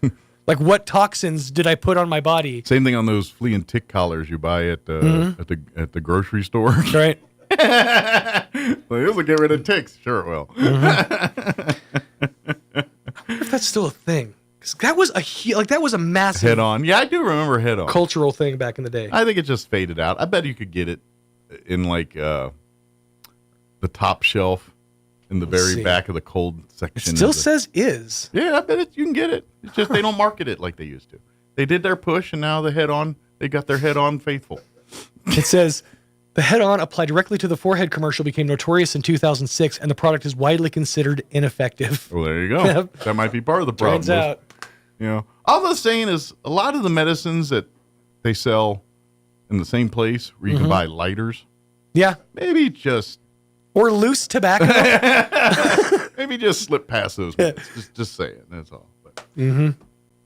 Chavis County Manager Bill Williams is here to join us, patiently waiting, and he's not only on bells, he's here to discuss. He's here to discuss. You can take your bells hat off and put your city manager hat on. Here to discuss the commission meeting from last week as well. So we'll do that here in just a bit. But first, your weather. I'm meteorologist Steve Hamilton with your Pecos Valley weather. Things look pretty good all the way through the rest of this week. A few ups and downs on our temperatures, though. Pretty warm today, close to 80, and we should have sunshine. Overnight looks clear, our low in the upper 30s. We have a quick cold front moving in early Wednesday. That'll cool things off to the mid and upper 60s, but it will stay sunny.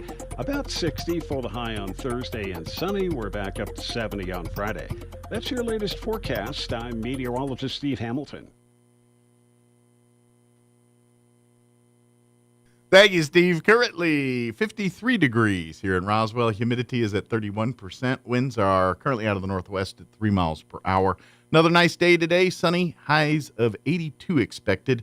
Winds will be out of the north at around 5 miles per hour. They will shift to the southeast some point this afternoon, so you can get outside and wait for that shift. Mostly clear tonight. Expect an overnight low of 38 degrees. Southwest winds at around 5 miles per hour. Tomorrow, a little cooler, a little windier, too. Sunny and 68 for a high. North winds early, 10 to 15. But tomorrow afternoon, those winds will increase 15 to 20 miles per hour. Tomorrow night, we are looking at a slight chance at some showers, a 20% chance at some rain showers, but like after 11 p.m., so don't wait up too late. Mostly cloudy, overnight low of 36. Northeast winds at around 10 to 15 miles per hour. Thursday, our coolest day of the week, mostly sunny, 58 for a high. North winds at around 5 miles per hour. But Friday, we're back up into the 70s, sunny and 72. And then for the weekend, mostly sunny Saturday, 76 for a high. We are looking at a 30% chance at rain showers Saturday night. We'll see how that shapes up. And then Sunday, sunny and 72 as well. So just that little dip here tomorrow and Thursday, and then back into this unseasonably warm weather that we're having. All right, 8:16. Let's go ahead and take it's not 3 minutes. It's not 2.5 minutes. It's in between that. So we'll take a break in between that, and then Chaves County Manager Bill Williams will join us. Don't go away. What made Roswell Hyundai the #1 used car dealership in southeastern New Mexico for 2023? Great selection, great savings, and great people. Roswell Hyundai has an amazing selection of makes, models, and model years to choose from. If you can't find it, Roswell Hyundai can get it. And Roswell Hyundai will take any trade. The experts at Roswell Hyundai will work with you to get you behind the wheel of your next dream ride. So, what makes Roswell Hyundai the #1 used car dealership in southeastern New Mexico? You do! Come check out the Used Car Supercenter only at Roswell Hyundai, 1909 West 2nd. Hi, everyone. This is Melanie from Glenn's Furniture. When was the last time you looked forward to sleep? Let's be honest here, you know a restful night's sleep has more health benefits than you consciously think about during the day. Here at Glenn's, we carry Serta mattresses, and they've been in the business for more than 90 years. Choosing one can be hard, but I want you to know we have your back. Come see us at Glenn's on the corner of Union and Alameda in Roswell, where delivery is free since 1953. At Richland Motors, it's never been easier to sell or trade your current car, truck, or SUV for a newer model to hit the road in. Even if you don't purchase from Richland, they want to buy your vehicle for top dollar. But if you do buy from Richland, don't forget, they're the home of the powertrain warranty for life. That's a whole lot of confidence for you. See Richland for details, 2nd and Sycamore, and 1309 Southeast Main. How do you find a roofing contractor you can trust? You can randomly pick one, cross your fingers and hope for the best, or maybe you can ask a psychic to predict who's trustworthy. Here's a better idea. Choose one who prefers using America's most trusted roofing brand, Owens Corning. And rest easy, because Owens Corning screens their contractors for reliability, professionalism, and customer service. Why take any chances? Owens Corning, trusted contractors, proven products. For an Owens Corning preferred contractor, visit owenscorning.com/roofing. For a free estimate, give Do Right Roofing a call today, 575-623-2273. Find them fast in names and numbers. What's up, my fellow Americans? It's your boy, POTUS numero uno, George Washington. You know how I feel about lies, right? Well, you can get a great deal right now during the President's Day sale all month long at Roswell Nissan. With access to over 300 pre-owned vehicles, quality pre-owned trucks under $30K, and great deals on all brand new 25 Sentras, Altimas, Pathfinders, and Rogues. Great new deals, no cap. Come save a bunch of Washingtons during the President's Day sale, on now through February 28th at Roswell Nissan, 2111 West 2nd, or shop online at roswellnissan.com. Here's a Mornings with Mike Winters fun fact. China has more English speakers than the United States. They have more Chinese speakers, too. Here's Mike Winters. And good morning. It is 19 minutes after 8 o'clock. And joining us in studio this morning, Chavez County Manager Bill Williams with us this morning. Feeling much better, I'm assuming, than your normal scheduled time here. I mostly have my voice back. Yeah, you sound mostly. You do sound a little like you've had a little hoarse or something. Yeah, a little hoarse. I probably have not had actual laryngitis since I was in junior high school, and I could not speak, and it was really frustrating, isn't it? It was really different. Yeah, especially when when you do it for a living, they really get it's really frustrating. Well, that's why I told people. I said I can't go on the radio. I can't compete with Mike. If I can't get something out. I'll try anyway, though. But it's good good. You seem like you're feeling better. And I had no other symptoms. I just lost my voice. Okay. And so it's really an odd thing, but mostly back. Mostly back. We're good. Well, good news is they did have a county commission meeting last week, and all went as planned and right according to schedule. So we had a county commission meeting, and at the end of it, we went into recess and then went to the county jail and did our annual walkthrough of the county jail to assure that things are good out there. Okay, we'll talk jail next hour too. We'll have shoot, Mike coming on. Mike Briscoe's coming on next hour to talk little jail. So good segue. Yeah, if I had only thought this through, I could have really done something. So at the beginning of our meeting last Thursday, we had a couple of presentations. One of them was the 100% Chavez County Initiative. It's Dan Jennings. He's been working, trying to identify different areas that as a community we can try to make lives better for people. Sure. Whether they're mental health issues, whether it's opioid use.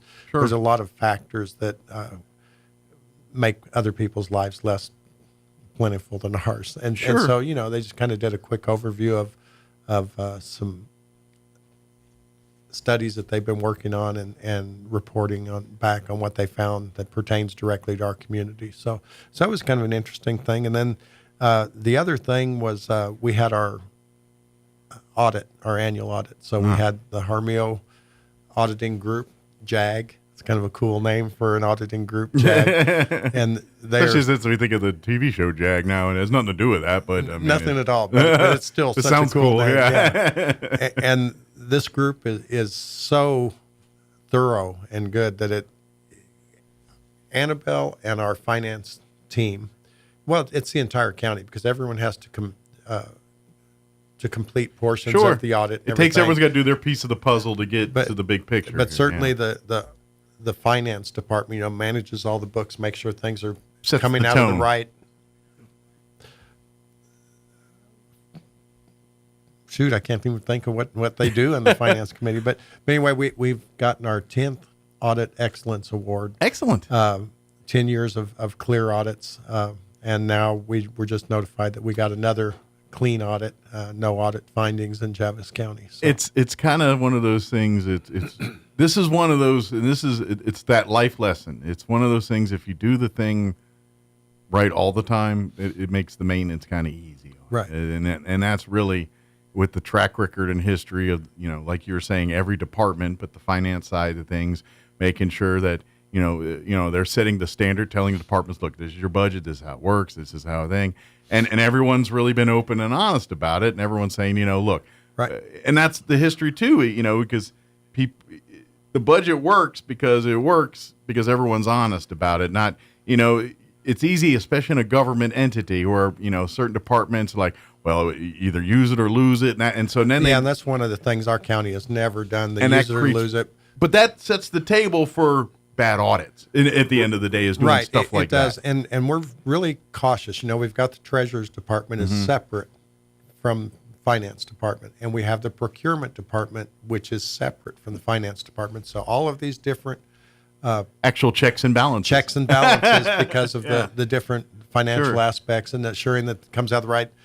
And so that's my point is, look, they're doing it this way, and this is the result of that. It's just one of these things I'm saying when, you look at a poorly organized and poorly run government entity, 9 times out of 10, they're going to be scrutinized more and everything else. And and Chavez County, thank our lucky stars, have had good leadership years throughout the years that have kept for years, and they're really solid fiscally. They make good decisions with the taxpayers' money and make sure that we're set for the future, not just for this weekend, and then next week we'll have to figure out. Hopefully, the checks will come in before we have to make payroll. None of that kind of stuff. That's why we get the good ratings on these audits every year, because the work's been put in. The work is being done. This is it's a tip of the cap not only to the current administration, but every administration prior. That's right. Yeah. And just last month they got an Audit Excellence Awards from New Mexico Association of Counties, New Mexico Counties, and then we got our audit results back. So this is more than 10 years without an audit finding. That's just really impressive. Not to mention, this also helps in the big picture, too, like when you guys do request things from the state. And when you have your financial ducks in a row, they're going to be more willing to talk to you than someone that can't, keep their budgets in line. Well, when they did the Audit Excellence Awards in Santa Fe last month, there was one county that a few years ago was in horrible shape. I think that the state had to come in and that's the last help thing you want. them get back on track. And they were the most improved in the financial realm. Shocking. With only 16 findings or something like that. So it was really amazing, the difference. And sure, when you get... So 16 was most improved. Can you imagine the number they must have had before?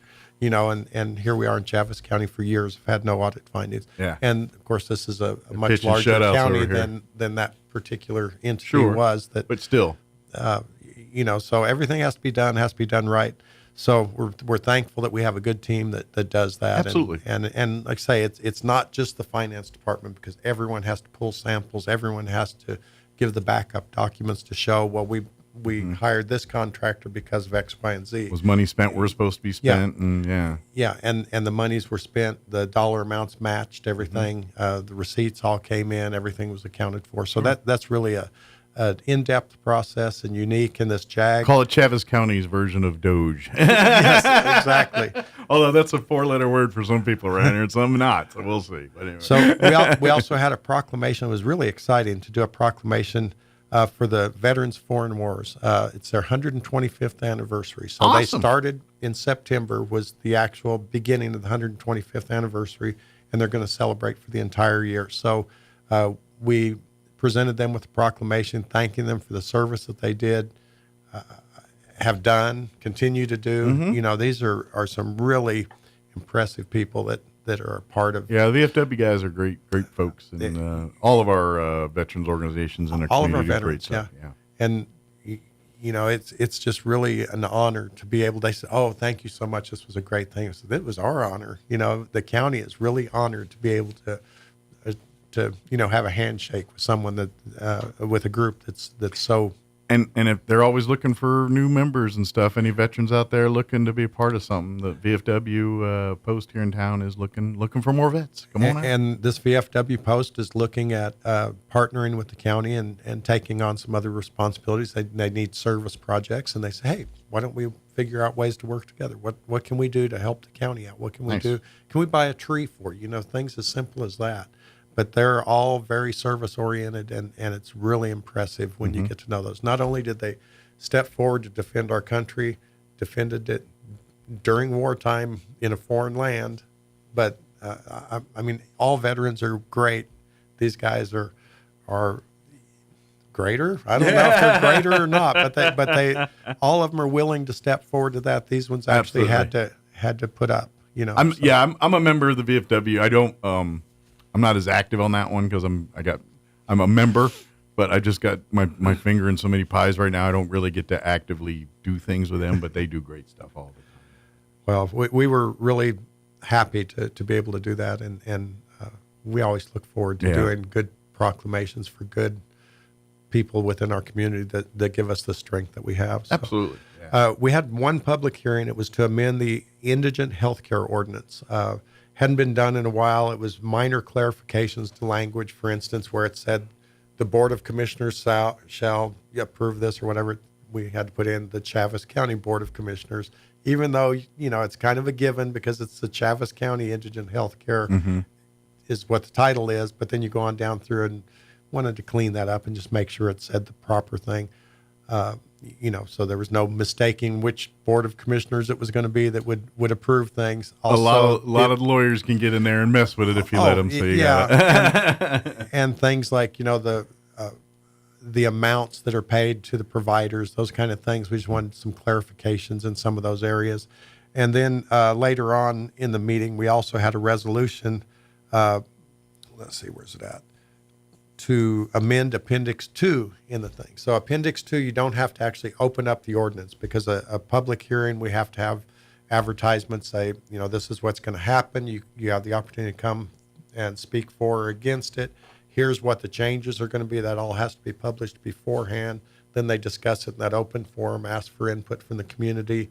And then, because it does have power of law, then once it's approved, then there's a 30-day waiting period. So it's kind of on hold until 30 days pass and there's no challenges to it. Okay. And so that's an ordinance. A resolution, on the other hand, is just something that kind of goes along with it. So Appendix number 2 just updates the poverty levels and stuff. And we do that from time to time. You don't actually have to open the ordinance to do it. The way it's written in the ordinance says you can update this to the current numbers, standards, or whatever. So we did that a little later in the meeting. So Okay. that worked out good. We had some regular housekeeping stuff, approval of the DWI grant distribution application for the fiscal year 26. One of the interesting things that the DWI committee had to deal with, and of course that's law enforcement people throughout the community that come together and they determine how best to operate the DWI program within our county.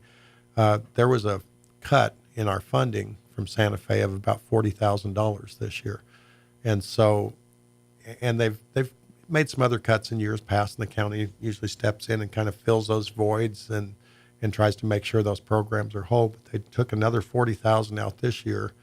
And so there was a whole lot of debate over how best to make do with what we have. Sure. No one wants to cut services. No one wants to do that. Sure. So they looked at it pretty long and hard and came up with some recommendations on how to do it. And they cut a percentage off of all the programs, I believe is the way that they finally did it. So the programs will still be intact, just have to do more with less. Just a little leaner, that's all. And so that was all approved at the DWI, and then it comes to the county commission to go ahead and approve the final budget application and distribution application for the year. So that all took place and did.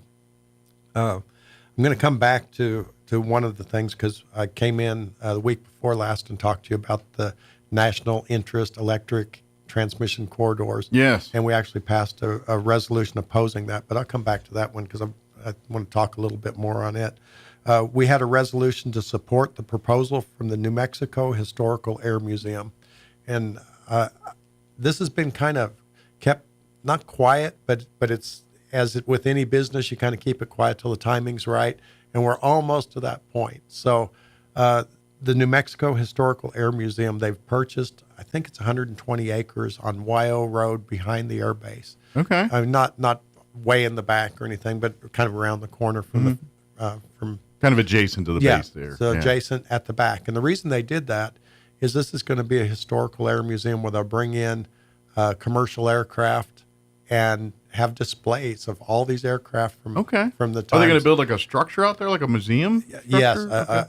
And unfortunately, we can't share that yet. I've seen the drawings from their architects. Okay. World-class architects have offices in London, New York, have designed this wonderful architectural masterpiece. Interesting. There's a restaurant that goes along with it. You know, I think the restaurant is 5,000 square feet, but just the design and the way that they've got this, where you can actually go and interact with these large commercial airplanes and understand everything. Wow. It is the kind of museum you would see in, I don't know, Smithsonian type level? Yeah, it's crazy fancy. That's impressive. That's and cool. They're getting ready to, I believe, to go ahead and allow us to share the plans for that. And when those pictures come out, people are just going to be wowed. It's just really an amazing thing. Wow. But as a part of our this, own little Air and Space Museum kind of. Yeah. And this, believe it or not, they came to us prior to the Reno Air Racing Association. So they had already decided that Really? Roswell was the place. I thought maybe one begat the other. One didn't bring the other. They were kind of separate entities and just kind of fell into place. Roswell's so known for its aviation, I guess, and they came in. We have these wonderful runways where they can land 747s or whatever. The biggest, weirdest aircraft in the world. And so they have an agreement with the city of Roswell where they can land the large airplanes. Of course, they have to go through the security and everything that's required at an airport. But they'll be able to land the airplanes and then tow them out the back gate. They have to beef up the road and everything because these planes are heavy, to take them to the Air Museum where they can display them permanently and then close the gates back up, make sure everything's secure. Cool. So they have an agreement with the city, and then the county, because the actual YO road is the county line, if you want to call it. So on the south side of the road is out in the county, and on the north side of the road is the airport. And of course, city of Roswell. And so the county will be responsible for all the permitting and the special use permits, those kind of things for that area out there. And so we just did a resolution to support their proposal to build this thing. I can't wait for people to see that. Of course, this is part of our Roswell Chaves County Economic Development and Corporation has brought all this stuff to us. And the cool thing is, the two big things that are happening, this being the second big thing happening out there, they both work in concert with each other. Absolutely. Like they will both help each other out. Like the museum will garner more people to the air races. The air races will garner more people to the museum. You know what I mean? And I think that's a cool thing. And guess who's winner of all of it? Roswell and Chaves County. Yeah, our entire region, and there'll be no admission fee, at least initially at the jail, or at the jail. Got the jail on the mind. At least initially, there'll be no admission fees to the museum. Sure.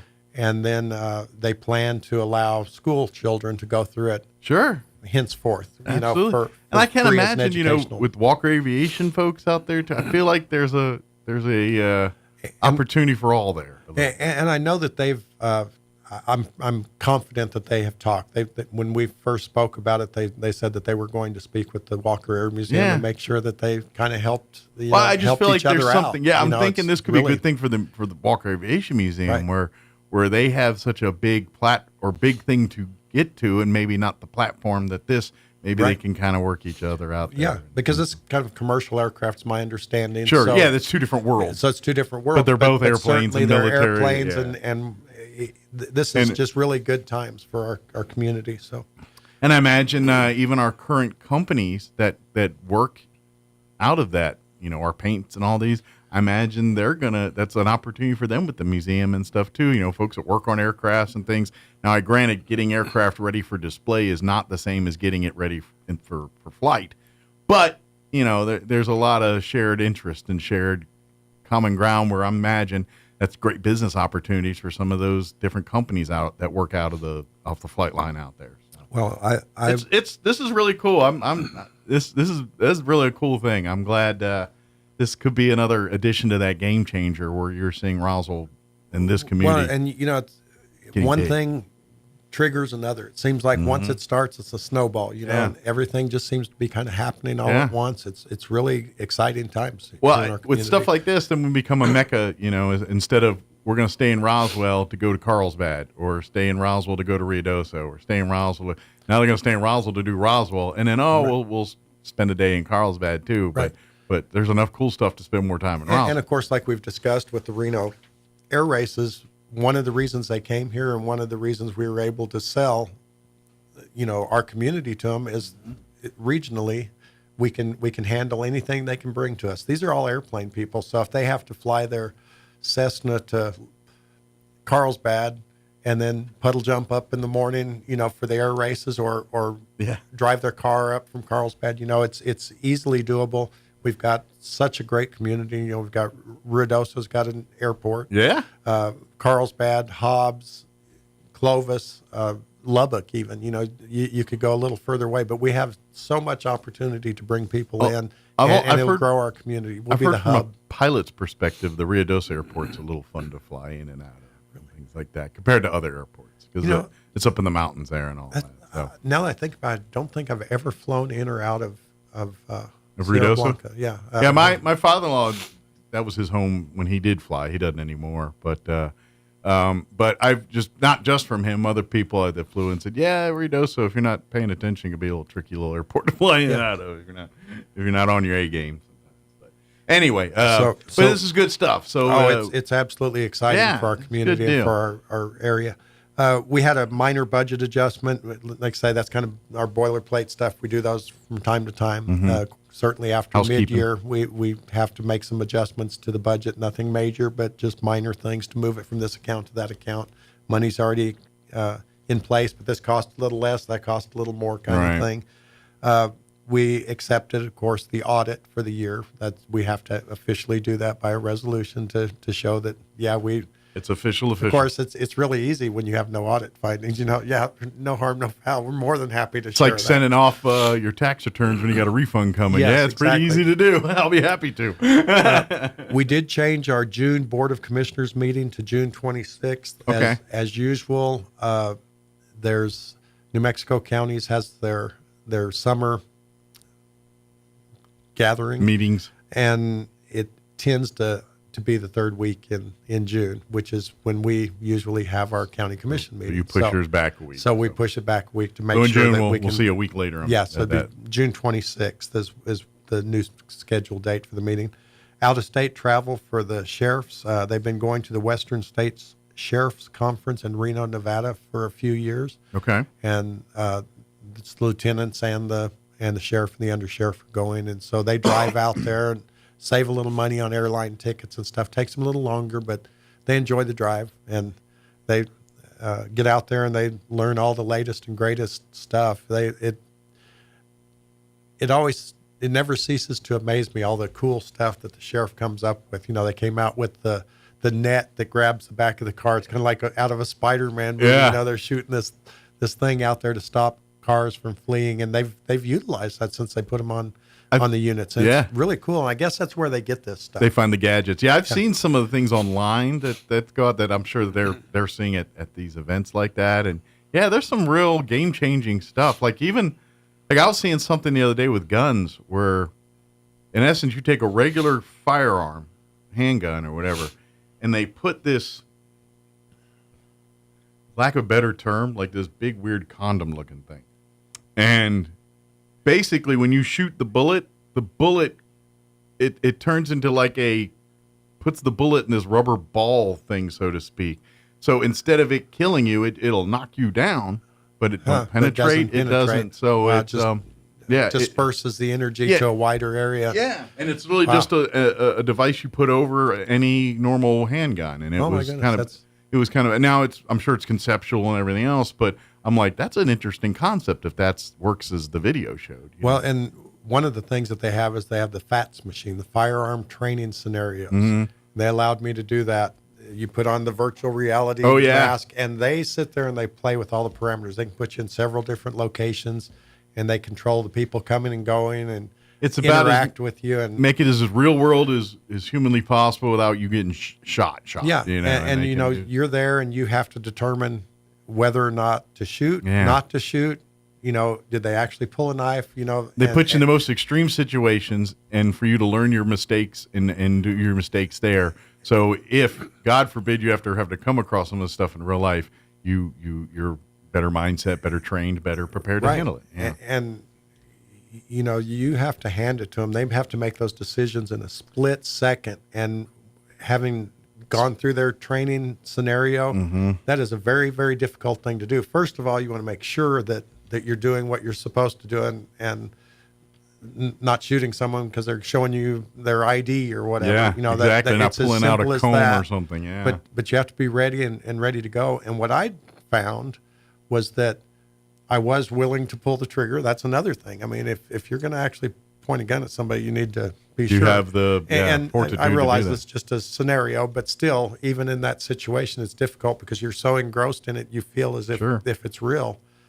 But the thing that you have to keep in mind is who else is behind you. I'm focused on this guy, and when they played it back, there was a person uninvolved just beyond them, and I'm thankful that I did not hit them in this scenario. But I mean, all those details come together, and they study and they train and they try to make sure that they do everything appropriately and properly, and it's really something. It's I've said it several times, but when I did the ride along a couple of years ago, you don't realize how observant a police officer is, and just it. Like I said, we went down an alley, and I was just sitting there, and he's like, "There's a guy here." He's pointing out like 7 things, and I'm like, "What?" and that's just instinctual for officers when they're training and everything else. They do such a good job taking care of us in our communities, and buy them a donut. Yeah, that's right. If you know policemen, buy them a donut. That's today. right. Tell them thank you. Get them an attaboy, a cup of coffee, whatever. Help them out. Absolutely. I'm going to get a little trouble for pointing out donut, using that. But, it's all in good fun, Sheriff. It's all in good fun, Charles. But if you get pulled over on the way to the office today, we know what happened. but anyway, they got their out-of-state travel permission, and that's something that the commission does. If we go out of state, either has to be approved during budget time, and which essentially is approving that. Sure. Or if it comes up later, then they say, you can go out of state. Out of county is one thing. A supervisor, director can determine out of county is appropriate, but out of state, that's a little different thing. Sure. We also had the road hearing applications. 'Tis the season. It's closed, and he had his applications ready to go, and just give them to the commissioner so they can kind of take a look at them and see what's coming, what to expect. That'll be road season. And go out and check out roads. Of the freeholders. So that's the thing. We got to find 3 people that are unrelated to any of the road applications and con them. Ask them to come in. Oh, so you don't get volunteers for that, do you? And go out. Fortunately, we can get volunteers once or so, but after a couple of years, it gets harder. Your friend pool gets smaller. They said, no, I already know what you're going to ask. Anybody want to be part of their government action, reach out to Bill Williams. It's actually a lot of fun. They go out and they review the application and say, okay, here's your policy. Your policy says that, for instance, if you're going to vacate a road, it cannot be primary access to public lands. It can't be a farm-to-market road. Meet all the requirements to vacate or not vacate. Yeah. And so they'll take a look at it and say, I'm sorry, but this road is primary access to public lands. It can't be vacated. And so it goes away at that point. And vice versa, if they're trying to get the county to take on a road, they go out and say, well, does it meet the requirements of the county? Yeah, is this going to be beneficial to the taxpayers for us to take this road, or are we just going to be maintaining Mike's driveway? Yeah, exactly. And we can't do that. So it does work both ways. So we have to make sure that works. And it is a fun thing. We kind of give the freeholders a hard time because I don't know that we've ever had someone willing to do it twice. Sometimes it's a lot of miles in a day to get all the way across our county. Maybe you should offer a championship belt if you do a second term or something. Hey, you'll get the belt. But one good thing is you do realize how big your county is when you go out there, because you go out to parts of the county, you're like, we still in Chavez County? Yeah. Yes, we are. Chavez County is 6,075 square miles. It's a huge county. You get out there by the boot hill, and you don't feel like you're in Chavez County more, but you are. And it seems like every year we get one that's in the boot hill, and we get one in the far north end of the county. So, you have so much ground to cover. That's like a Murphy's Law. If you only had 2 applications, by law, they will be logistically the farthest from each other. So, I know we're probably running close to being out of time, but I wanted to go over the National Interest Electric Transmission Corridor resolution. Get that update. Yeah, we were talking about earlier. Week before last, came in and told you about 8 New Mexico counties, and the Department of Energy and the Federal Energy Regulation Commission has a plan to build a utility they call it a renewable energy corridor. Okay. Electric corridor. And between 5 and 15 miles wide, there's a place up by Narvisa that's 15 miles wide and about 30 miles long. That, why do you need that much room to run a power line? Sure. And when I came on the radio a couple of weeks ago, we talked about that I'd met with the president of XL, New Mexico, Texas XL, and said, are you guys a part of this? He says, no, that's all Department of Energy. We feel like we're taking good care of our customers. If they need energy, we've got everything we need to supply to them. Then what's the point of this? Right. We don't really know, because they didn't engage with us any more than they did with the local government. Everyone's just kind of scratching their heads like, what's the point of this again? Yeah. 1,841,000 acres in the 8 counties that are affected in New Mexico. It goes through Chaves County, through the Boot Heel. Chaves County is the least amount. It's only 70,000 acres in Chaves County. Then it goes over to Otero County. It goes through Lee and Eddy counties. Lee County is 484,000 acres. It goes up the east side of the state. Union County, I believe, up near Clayton, is 384,000 acres, I believe, somewhere north of 300,000 acres, quite a ways north of 300,000 acres. And that's where the 15-mile wide by 30-mile tall portion of the deal is. You know, we have opposed this because we don't feel like this is needed. Yeah. Talked to the electric company, and they said, we're putting in a 765 kV line to take care of our customers. That's a huge line by our standards. We don't have anything else that big. We asked them, well, what is the right-of-way requirement for that? You know, do you need 5 miles for something like that? Right, is that something? And they said, let's get with our engineers because we want to give you a good figure. So sure enough, they emailed back and said, we're going to have 225 feet to put in a 765 kV line. So you don't need half the state's acreage to do that. No, you don't need to take half the town of Portales. Right. I mean, they don't go around anything, just go through it. So half the town of Portales potentially could be, that was kind of That turned out perfect wasn't it? when you're not trying to now. He's got all on the wrist. So, you know, we just couldn't see the reason for it. We do believe in providing power where power is needed if there's shortcomings or whatever within our state. If we need to get power to the oil field, for instance, the method that they've used since the age of electrification for the last 150 years, you know, utility easement. Sometimes they have to buy a right-of-way. But underneath those power lines, multiple use continues to happen. You can still farm. You can still ranch. You can have a restaurant adjacent to them. With their plan, they would condemn all that and only renewable energy related stuff. And that's pretty vague. It's like kind of turned into wilderness kind of thing. Yeah, that same mindset. And we felt like it potentially was part of the 30 by 30 program, just under another name. Right. You know, they've already changed the name from 30 by 30 to now they're going America the Beautiful. Now we're going to go with Department of Energy and take some more land out of public use. And by the way, land that's actually like habitat, you know, it's got buildings and yes, 37 endangered species. So how does that work? How do you overlap? Some of this land probably covers downtowns of some towns and things. But yeah, just there was a lot of talk about, you know, we've heard about the windmill blades not deteriorating, and so they just pile them up and burn them and all kinds of other stuff. Well, they could use this corridor for that. What's a place to dispose of that? The batteries that they want, not only would they create battery banks potentially, but they would also dispose of the batteries that were no longer needed. That's that type part where they try to tell you clean energy is clean, but it really right. And it goes through Holtec, which the area that they have set aside for Holtec, which immediately raised red flags. So are you going to be putting high-level nuclear waste in New Mexico without our permission again? Right. You know, there's so many things about it. So anyway, we did a resolution to oppose the national interest electric transmission corridors. And real quick, we're going to National Association of Counties at the end of this week.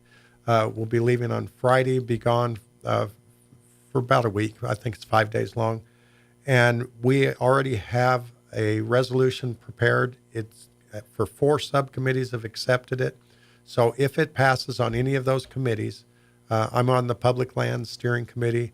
We're taking it to the Agriculture and Rural Lands Committee.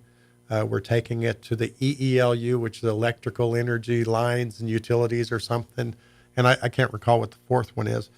But we're taking all sounds riveting in day-to-day to all of those committees. And if it passes any of those committees, then it goes to the main floor. We feel pretty confident that it's going to pass at least 2 of those committees. It'll get out of at least one of them, yeah. Get out of those committees, get to the main floor. And if, by chance, it gets approved on the main floor by all of the thousands of counties in the U.S., then it becomes a lobbying effort by National Association of Counties. Gotcha. And they have a lot of lobbying clout. And so but we the hope key for this to away. work is Chaves County's got to get in with Lee County, with all right. the all of counties. our counties have been working together, and we continually do that. I mean, it's really neat. Like to if be just a part Chaves County was doing this, it'd be we can make the snowball loudest chance. noise, yeah. and they just brush us off. But when you got a third of the United States opposing it, then we got. And that's one of the things we're doing with our NACO resolution is we're making sure that we tie it to all the other states that are also involved, because Colorado's involved.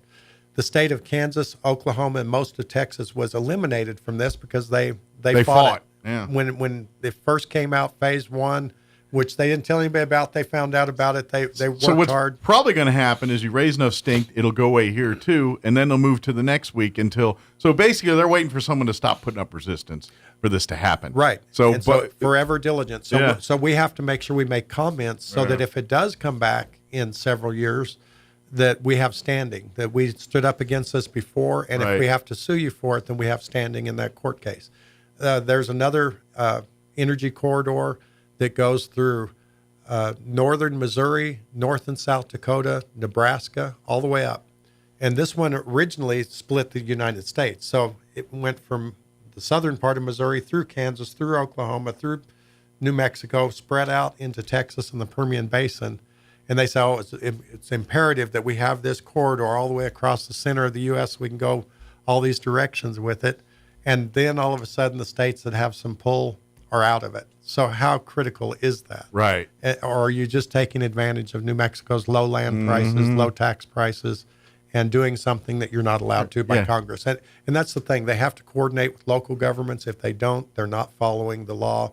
And that's what we're trying to hold our feet to the fire and make sure they do. We're standing up to the bully, basically. Is what so I'm sure we're out of time. We got about 3-4 minutes here. If we got anything, shoot. Man, I can talk for another 5. Okay. I just want to we do have another couple minutes. If there's another topic we want to make sure we get out there before we get. No, everything's going real good with the county. Like I say, we are going to the National Association of Counties, and that is where we fight a lot of the battles on the national stage.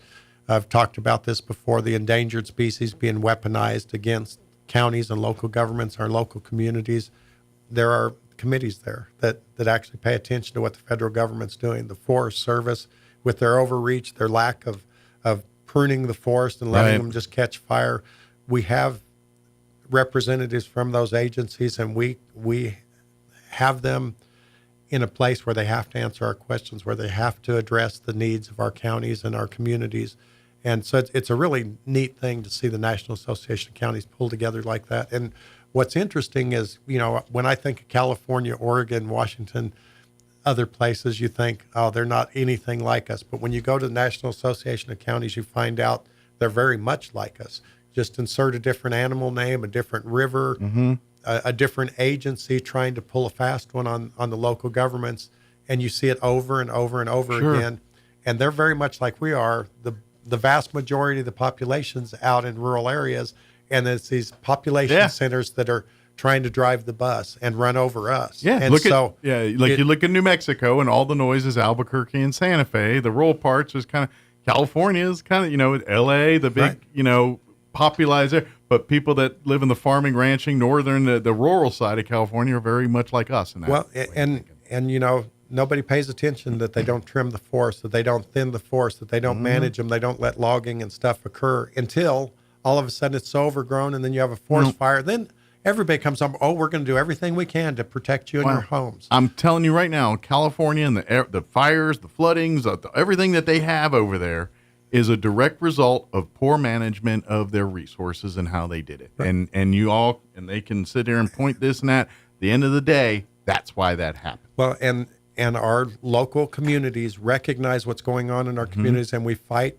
diligently against those things happening. Now, it's tough to fight Goliath every day, but that's what your local governments do. Yeah. That's why you reach out to them for help, and that's why we insist that the federal government coordinate with us and do those things that they're required to by law so that we can take care of the people that we represent. Absolutely. And that's how the government works. It's all the way across the U.S. Like I say, California, Oregon, Washington, they all have the exact same issues, and their local governments are trying to take care of the people like they're supposed to do. So that's encouraging. Absolutely. So, well, and it also proves the point that we all just assumed, it's Portland, it's L.A., it's these isolated places that just are speaking louder, but the rest of everyone's like overthinking. I know Briscoe's coming on next hour, so I'm sure he'll talk a little bit about the jail visit. The county commission is required to visit the jail at least once a year and assure that things are copacetic. Yeah. And have lunch too, don't you?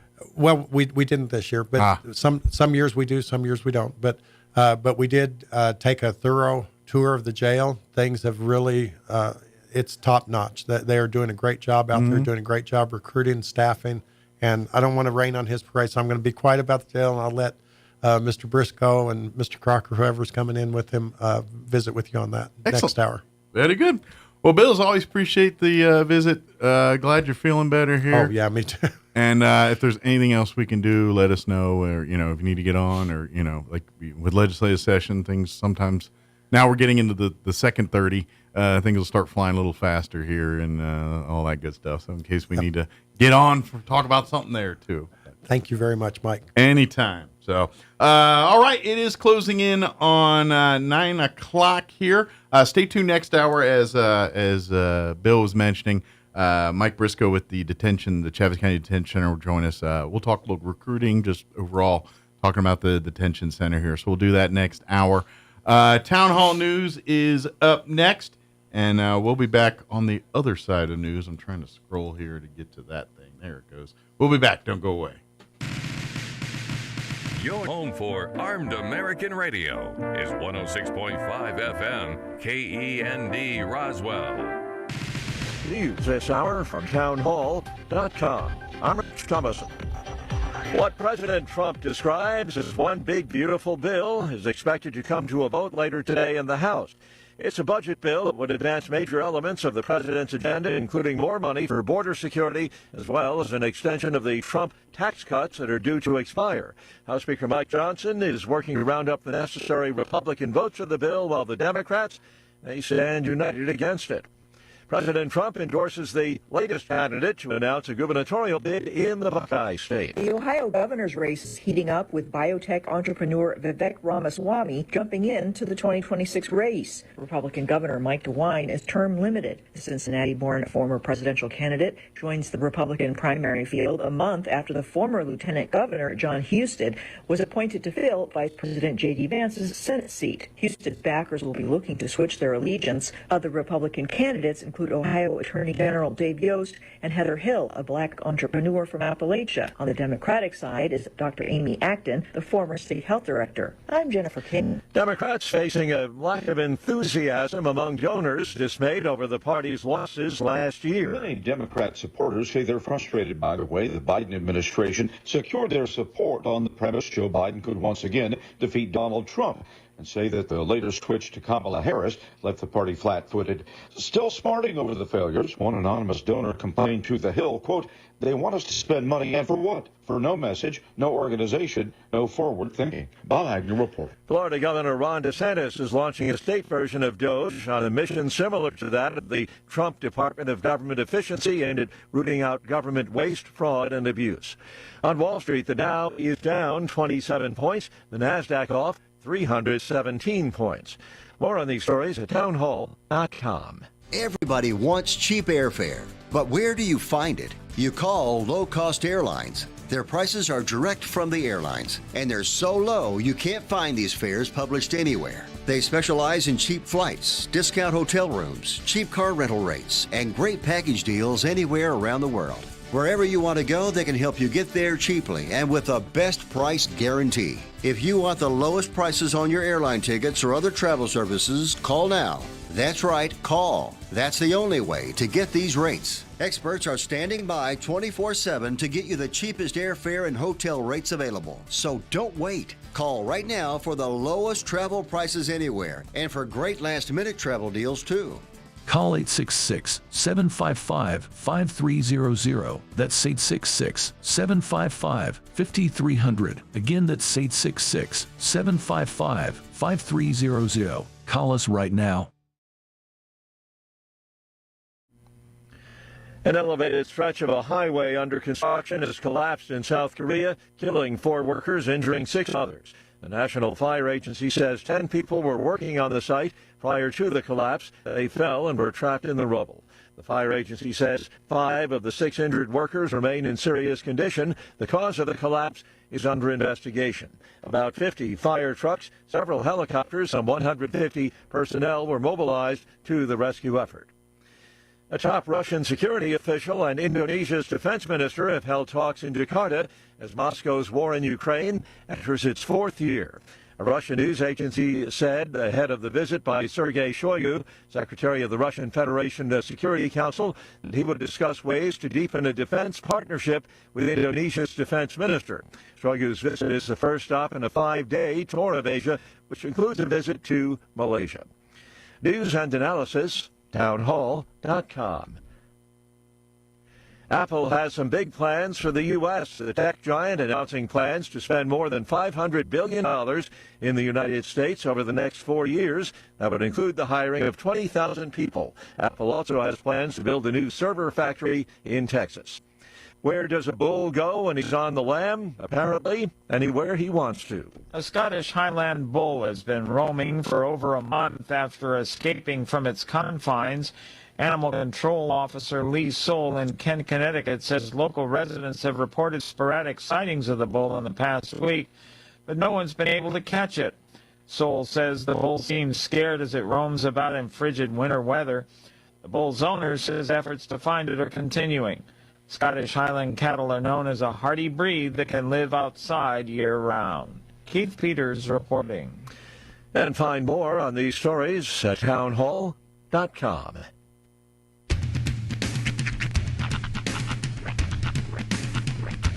What in the wide, wide world of sports is going on here? I promise you, whatever scum did this, not one man in this force will rest for 1 minute until he's behind bars. Now let's grab a bite to eat. Yeah, come on. I feel the hot wind on my shoulder and the touch of a world that is older. I hit the switch and check the number.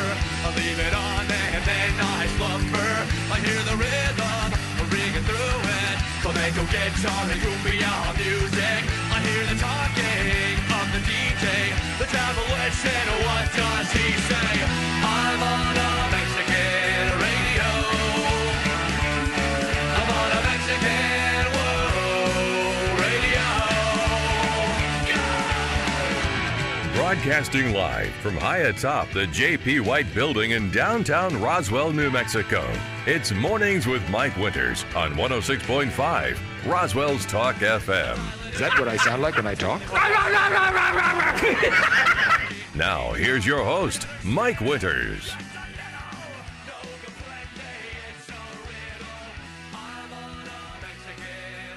And good morning. It is 6 minutes after 9 o'clock.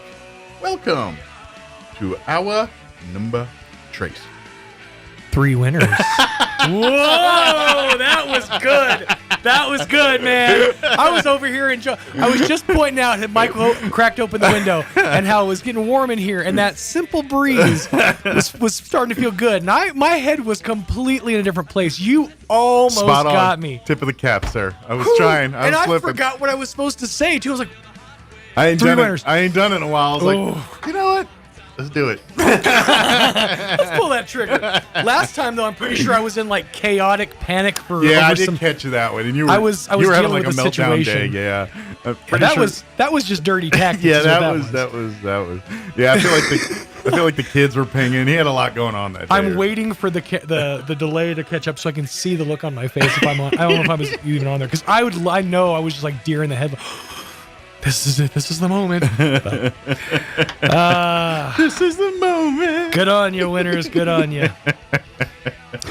And I did a weird pause, so I was like, he's going to catch it. Of course, you've often done 3, so I was waiting for that. Nope. It was on single cam. Oh, it was. That was good. That was a good one. Well, happy Tuesday, everybody. Yes, welcome to it. It is the 3rd hour, the Trace hour of the show. If you Trace Inviernos. Yeah, hope all of you are having a wonderful Tuesday. The weather's nice. We're just taking the kids out. So it's, I see it locally. I'm always wondered though. It's like y'all do work. They're nice vehicles. These are SUVs. And I also think this might be where, and this is the generational life is shifting thing a little bit, where you and I grew up in this world where, you work 40 hours. So, you know what I mean? This is, and younger generations aren't down with that vibe per se. Now, good on you. Yeah. I'm kind of like, I had to do it. You got to do it too. But part of me is like, Now, if you can figure out a way to do it, God bless you. And I think more people are figuring that out. Yeah, and I think a lot of that. I mean, if I'm doing an educated guess, a lot of that comes down to religious upbringing, and I mean that with all due respect, because you get this sense of like you can't have anything nice. Right. Without there being some catch. Right. I agree. Especially with you Episcopalian. That's Catholic. Religion does Catholicism tend to is a certain thing of guilt. There's a lot of guilt associated with it. So I think that's part of it. Is you feel like you have to earn it. You know, it's not the same if you haven't like grinded for it. Right. But I just think we live in a world now, and technology is part of the reason we can do some of that. But where people I don't go to work 9 to 5 anymore. I work 3 hours on this day, 2 hours on this day. Yeah. I sometimes I work Saturday at 8 in the night, but then I'm off on a lot of it comes down Wednesday to at 2 in the afternoon. So. People who are either salary or hourly based, or people who are project based. Yeah. Like if you get paid per project, sure, you can, do it at your leisure. Yeah. And that's why you see social influencers like YouTubers and stuff. They'll talk about I see this all the time because again, perpetual YouTube. They'll cut in the middle of the videos and be like, "Hey, editor Phil here." And it's like 3 a.m. and everything's dark. So they're usually doing most of their hard work when all of us are sleeping. Sure. That's why they have free days. Sure. And then, some of it too is trendy. Some of it's sustainable. And some, it's like to be honest, I did, Netflix put out that Gabby Petito documentary. Oh, did they finally put that out? It's out. Yeah, it's out. And then, I just so happened last week to catch like a 2020 or Dateline about the documentary, which is basically interviewing the family and all that. But it kind of reminded me of, her whole thing was to start that blog, the van life. And it was right in that part right after COVID. And that was kind of a trend where people were doing van life. They go out and they do their blogging and really what happened. And really that's the story of that murder is really, my opinion, is that van life didn't turn out to be van life. Right. And, well, you have to realize, I mean, it's utopian in its promise of, have everything you need right at arm's reach, all the creature comforts and still get to see the U.S. But it's not. It's great until you're in close quarters with someone. You better absolutely love that person. Yeah. Well, and then the weather's bad. The thing don't work. Something breaks down. Right. Life happens. It's not, everyone thinks it's the 2-minute blog that they show. Look, we're in the beautiful desert. Right. Look at that. We're getting one with nature, or we're hanging out this beautiful river. They didn't mention that the car broke down here. This won't work. Oh, by the way, I have no money. I got $12 and I got to eat with it because I haven't generated enough revenue. Think that's why I like the show Survivor Man so much. And I know we talk about it a lot to the point where people are like, okay, but because he shows you the process of, he gets that beautiful shot of him walking up the hill. Yeah. Then he's got to walk right on back and get his camera. So it's like we see the edited down, cleaned up, pristine version of what they want us to see, not the nonsense that it takes to get there. Yeah. Speaking of, you just got me on a new vein, and I got to ask because I just saw the latest episode last night. Okay. There's a show on Fox that comes on Monday nights. It's called Extracted. Have you heard or seen of this? We talked about it briefly. Well, now I've watched it. That it's people are basically dropped, and it's up to their family and friends to make the call. Yeah, it's Hunger Games meets Big Brother meets Survivor a little bit. It's a little of all of that. And so the premise is you have basically it's a team of 3. Okay. One is out in the bush. The other 2 are living in this house or whatever with the other team players. Okay. And so they have no communication with their person on the outside, except for letters or things that the game allows them to do. They don't have an open channel. They can't talk to them. They can watch them.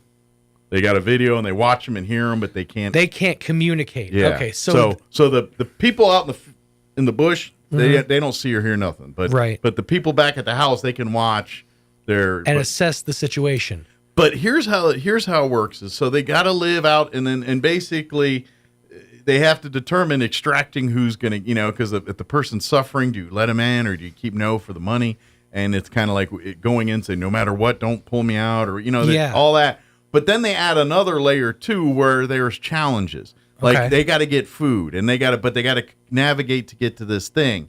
And so the players back at the home have to, like, for instance, last night there was a deer carcass. They could go out to get deer.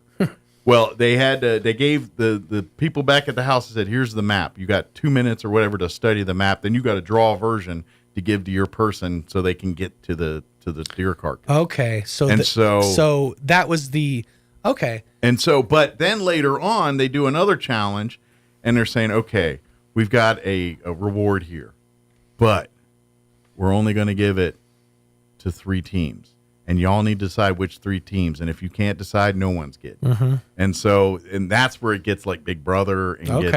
And so, but the people out that are out participating in the bush or whatever, they just see the results. They have no idea about the discussions. They just said they'll get a pot and it says, "Ooh, look, I got a reward," or the pot's empty. There's nothing for me. So it's it's multi-layers. They only figure out that maybe they've done the right thing after they've gotten the reward. But then again, they look as strategic as like, okay, well, we gave up something now that's going to curry us favor later. So then the people who are inside, they get like a bird's eye view essentially. Yeah, and they're playing the social game. So let's say hypothetically, there's a danger within the perimeter of where the person is. Like, let's just say a hypothetical panther. Okay. So if they see said panther in trees, are they allowed to make any kind of let them know, or do they have to just pull them out? I don't know. I'm going to take a stab that if it gets to that point, then people pull them out. But yeah, they don't. I mean, I know that seen any hypothetical like panthers they're in some kind of wilderness park and they're all monitored and everything else. Right. But the only time the contestants out in the field get interaction is at challenges. Like if they meet up at the deer carcass and it's like, oh, and then they really don't know each other.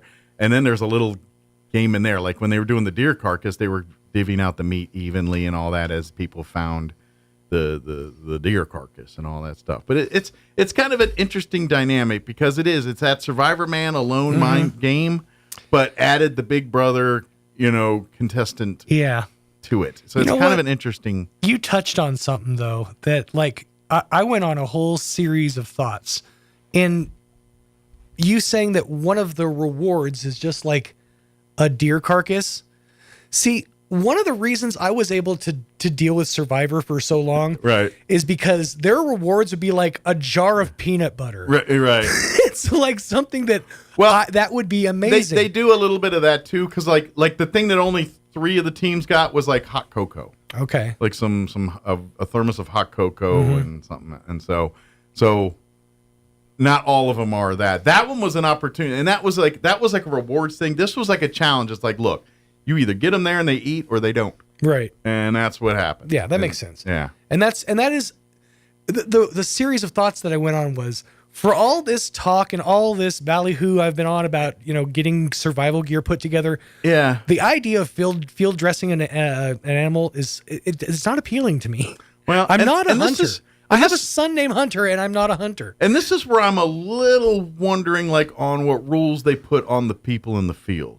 Like, I'm sure they've handcuffed them on what types of things they're like. Are they allowed to hunt? Well, are they allowed to based hurt on like certain species? Then again, if you're in a survival situation, you're going to take down any game. Right, but when they put them in there, like alone, for instance, like they're alone, they tell them, look, there's certain endangered species in here. If you kill it, you will get arrested. There is consequences for that. Do not kill this animal. That would drive me nuts to have to carry like a field guide. Yeah. Like, is this the double-breasted? Yeah. So so I'm guessing there is some of those parameters out there. But, and it also depends on where that thing is. They may have a rule. There's not allowed to be hunting in there. Now, why would they put a show in there? I don't know. But But I'm wondering, like, how handcuffed are the guys surviving? Like, are they free to say, you know what? I'm not waiting for my thing.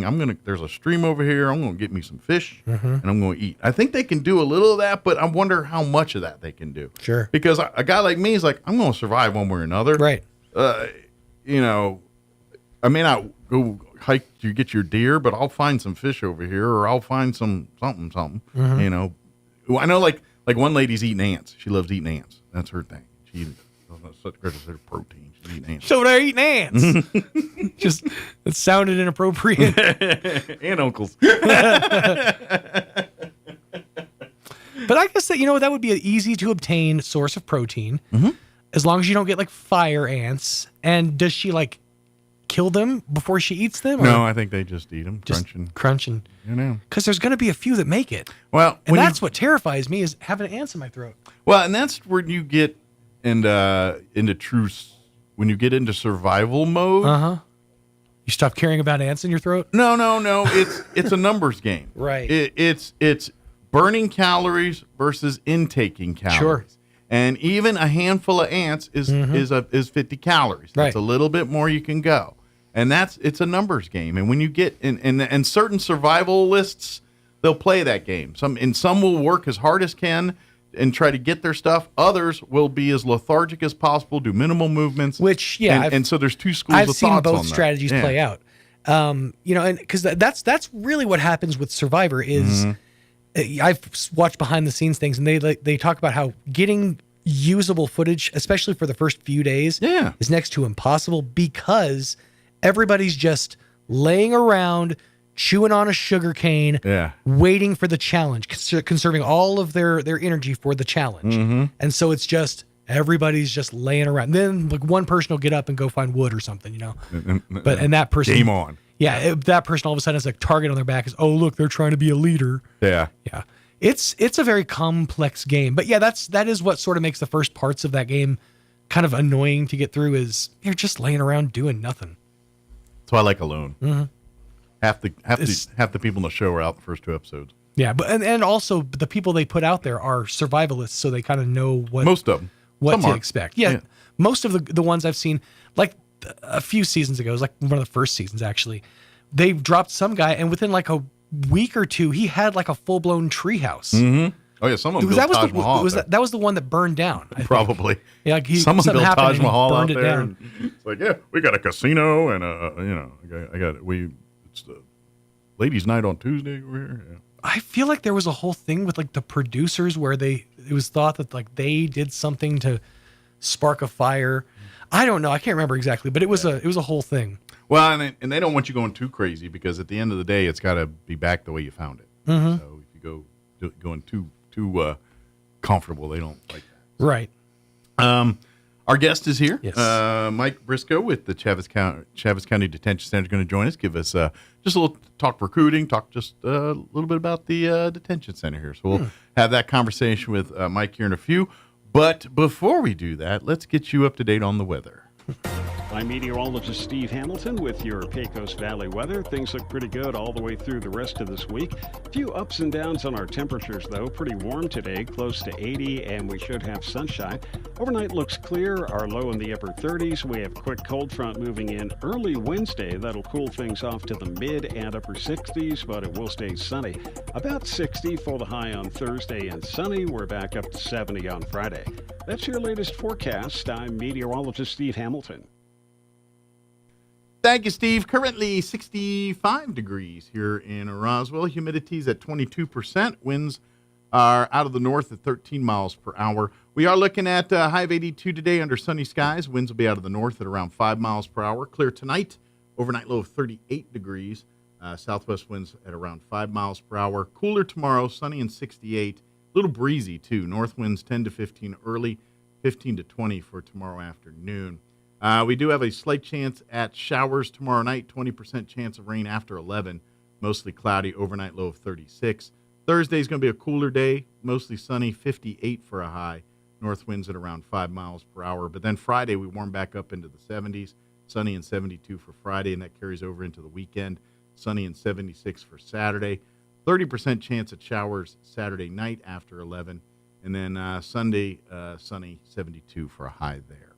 All right, it is 9:24. We're going to take a 2-minute, 41-second break, and then Bill Williams is going to hang out as well with Mike Briscoe over at the Chaves County Detention Center. So we're going to talk CCDC on the other side here. Don't go away.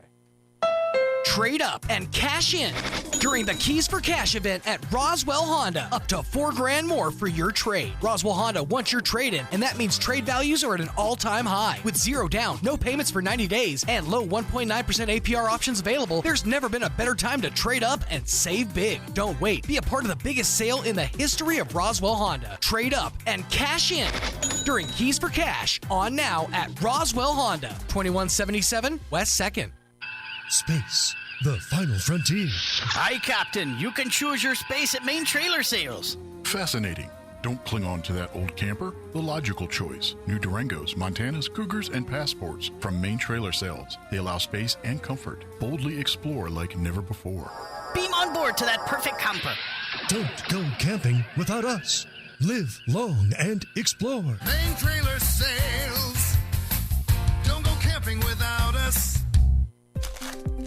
Some wounds need expert care to heal properly. At Artesia General Hospital's Wound Care and Hyperbaric Medicine Center, we use advanced treatments like hyperbaric oxygen therapy to help chronic wounds heal faster. If you or a loved one has a wound that won't heal, call 575-736-8235 today and take the first step toward recovery. How do you find a roofing contractor you can trust? You can randomly pick one, cross your fingers and hope for the best, or maybe you can ask a psychic to predict who's trustworthy. Here's a better idea.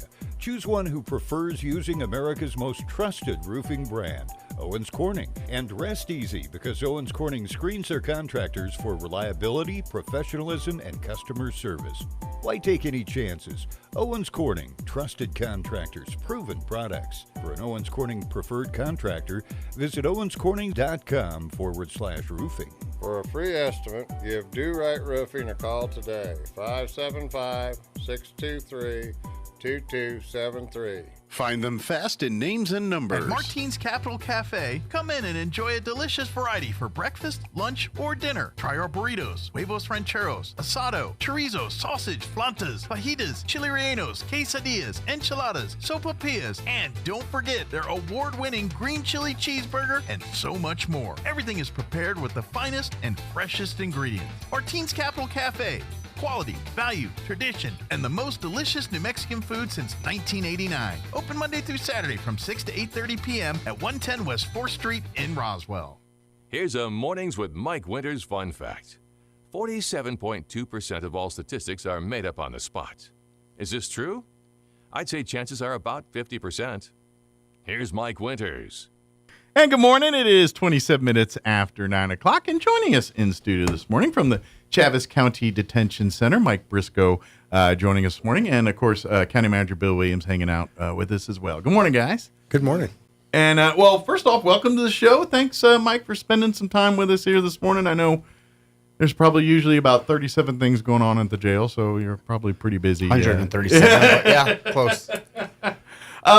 For one thing, it's been a minute, but if you've never been to the jail, I mean, not that people look to go to the jail for anything, but I did have an opportunity, not as an inmate, but I did Leadership Roswell half a dozen years ago or so, and got a chance to tour the jail and see, and of course, it's lots changed since I've been in there, but people that, like, if you think a certain way about the jail, it's totally different. Like, you go in there and it's like there's a lot of technology. There's a lot of I don't know. It's just, I don't know. I just, as a guy that's never spent a lot of time in jails, it's not what I thought it was. You know what I mean? It's much more high-techy, more. There's a lot more technology in the last couple of years than probably when he was there. Yeah, exactly. But it's kind of, and I'm sure the times of life, you know, COVID, I'm going to take a stab, forced y'all to get a little creative out there. But, you know, things, but at the end of the day, it makes it for a safer deal. You know, like anytime we hear of a incident where, say, a convict escapes, it's always when they're driving them to and from a place. Now the technology, you know, unless it's, you know, they have to be extradited or certain things, a lot of it, they can do all of that right there in the jail. We don't have to load them up in a van anymore. We don't have to take them anywhere. There's a lot of good technology that's not only made the job easier, but safer. We try to do everything in-house, everything from courts to bringing in physicians and dentists and even clergy and programs. We try to bring it all in to keep the risk down so we're not transporting out to the community, to keep our community safe. And that's something that it's really technology, and I'm sure COVID kind of forced that hand a little bit here when because people want to visit, and it forced the hand, but it also helped us be more efficient. Sure, right? So. Absolutely. And nowadays, like if you go out to visit someone, that's a whole like you go into a wing and there's like a computers and screens.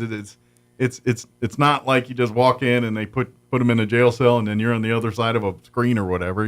There's a whole wing that's just for visiting, just for handling that kind of thing, and so it's really neat what's going on out there. All of our video visitation is by tablet now, so you could be at your house talking. Oh, so they don't even have to come down and do it anymore. Come down to the jail. Wow, right. So it's even more. They just continue to enhance the ways that people can have those communications and make sure that it's safe and no danger of any kind of impropriety. And obviously, you guys lock it down so only certain hours it's available, so they don't have 24/7 access to their. Right. Well, all video visitation is now done away from the facility. Gotcha. So there's certain hours that are allowed. Like they can't 2 a.m. say, slip me a file in the cake. That is a scenario.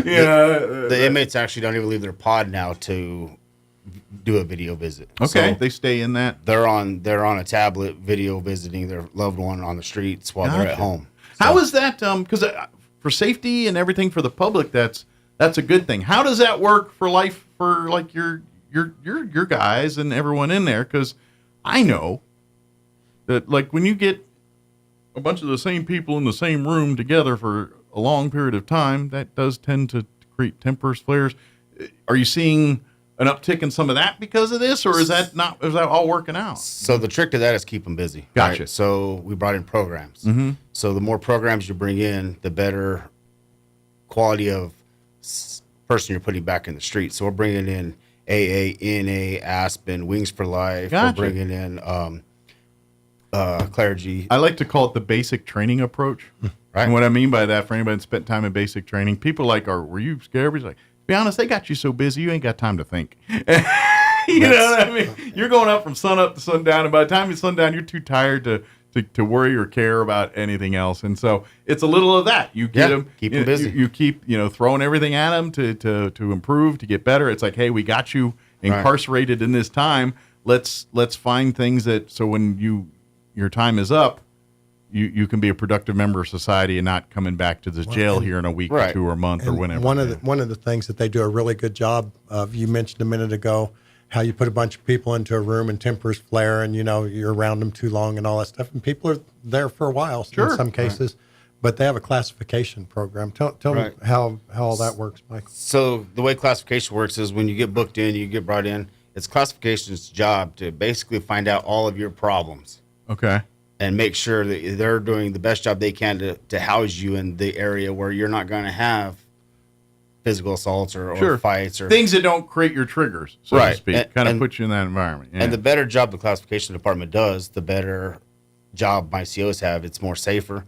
So it's literally one of our heartbeats of the jail is to get the classification done and done right. So it's almost like I know this doesn't sound as good, but almost like when you do a Match.com where you want to learn about them to find out how their personality is. I mean, the end result's different, but I mean, it's almost the same kind of vibe. And you got to think you're taking people from the community that have grown up together, that they've had the internal problems were in 5th grade. Small town beefs and So all that small town beef goes there. It's their job to figure that beef out and not to house them together. Sure. Just to keep the peace. Obviously, and keeping rival gang members together is probably not a smart idea. Things like that. Yeah. Mr. Briscoe said the other day, he says, this guy took this guy's lunch money in 3rd grade. It's never been a problem. But now all of a sudden we're in here and I'm going to get even because you took my lunch money. And those are the kind of, I mean, it's crazy, but you actually go to that. But that is about people. Yeah, it's kind of, and especially, and it's more so in a place that's rural like this where, a lot of people know, it's small town. You can't help to not know everybody at some point or another. You grew up here and born and raised here. Right. You're going to run into pretty much everybody at some point or another, But the better job that classification does on figuring out all those little issues at hand makes my pods more safer, more calmer, and makes it overall, safer. And I can also offer another thing is once, like you said, once the safety thing is established and we got that, this is also a starting point to mend fences and fix the things while they're there. Okay, I get it. You're mad at him because of a lunch money in third grade, but why are you still holding on to that beef? Let's squash this now, so it doesn't become a problem when we turn you guys loose. There's again. a lot of mediation that goes on behind closed doors at that jail. Yeah, just to try to mend those fences and try to. That way, when they get out, that's not an issue. Yeah, so. And I'm going to take a stab that we're starting to see. I mean, that's one of those results that you see over time. Right. You know, it's not going to overnight be like boom, but you keep practicing it months and months, and next thing you know, guys that you're seeing every month, you're not seeing every month anymore, and you're like, you know what, maybe some of this is sinking in a little bit. Yeah, at the end of it, I believe in the word corrections. You know, if we're not trying to correct them to get to be better members of society, then we should just call them housing. And this is and this is something I don't think I hope people realize, but may not realize is it's a lot of times is the people that police officers are dealing with, your detention officers, they're the same batch of people. They see them day in and day out. Your frequent flyers, like getting back to that ride-along I was talking about, I did with the sheriff, half a dozen years ago. While I was there was a kid who was probably 18, 19. I mean, he looked barely out of high school. He turned himself in because he had a warrant of some kind or another. But he's 18 and 19. He knew he was going to jail. He literally wore 6 you could tell he's institutionalized. You know what I mean? He had the shoes, 6 pairs on. He knew the lingo. He knew the process. And that is so common. And these are the kind of measures you're talking about. Say, hey, maybe we don't have this kid show up like this every day. So basically what you're talking about is recidivism. Mm-hmm. And our recidivism rate is high. But the more programs we bring in, the more counseling we bring in, the lower our recidivism rate goes. Because our end goal is to make better people, right? Yeah, absolutely. Kick them back out better than we got them. Mm-hmm. And the better job we do on that, the lower our recidivism rate goes, which ultimately makes for better members of society. And that's why I'm thinking that's why it's great, because we're starting to see, and it's great that these organizations like your Wings for Life and these other nonprofits or service organizations come in, and because it really takes that. I mean, your guys and your COs and your staff and administration, they're going to do everything they can, but they are, at the end of the day, bound by the compasses of their jobs and what they can do and government and this and that. And you can be the conduit, but you can't necessarily be the provider. Right. And so that's why Wings for Life and these types of organizations coming and partnering with you guys is key to this equation to happen. So the security staff, a correctional officer is just not an officer. Right. A correctional officer is a first responder. He is a counselor. Kind of like a cop. He's everything for a small portion a daddy, of time. a mommy. He is everything. A brother, everything. Mm-hmm. And the job of a correctional officer is not an easy one. Law enforcement officers, they usually deal with these offenders for 20, 30 minutes, an hour. Then they turn over to you guys. And then they come to us. Yeah. So, you've got to establish relationships. You've got to live with them 24/7. 365 days a year, they're in our care. So it's not like we could just send them to jail, send them away. We have to deal with them. Right. So by dealing with them, by shooting programs at them is the best alternative.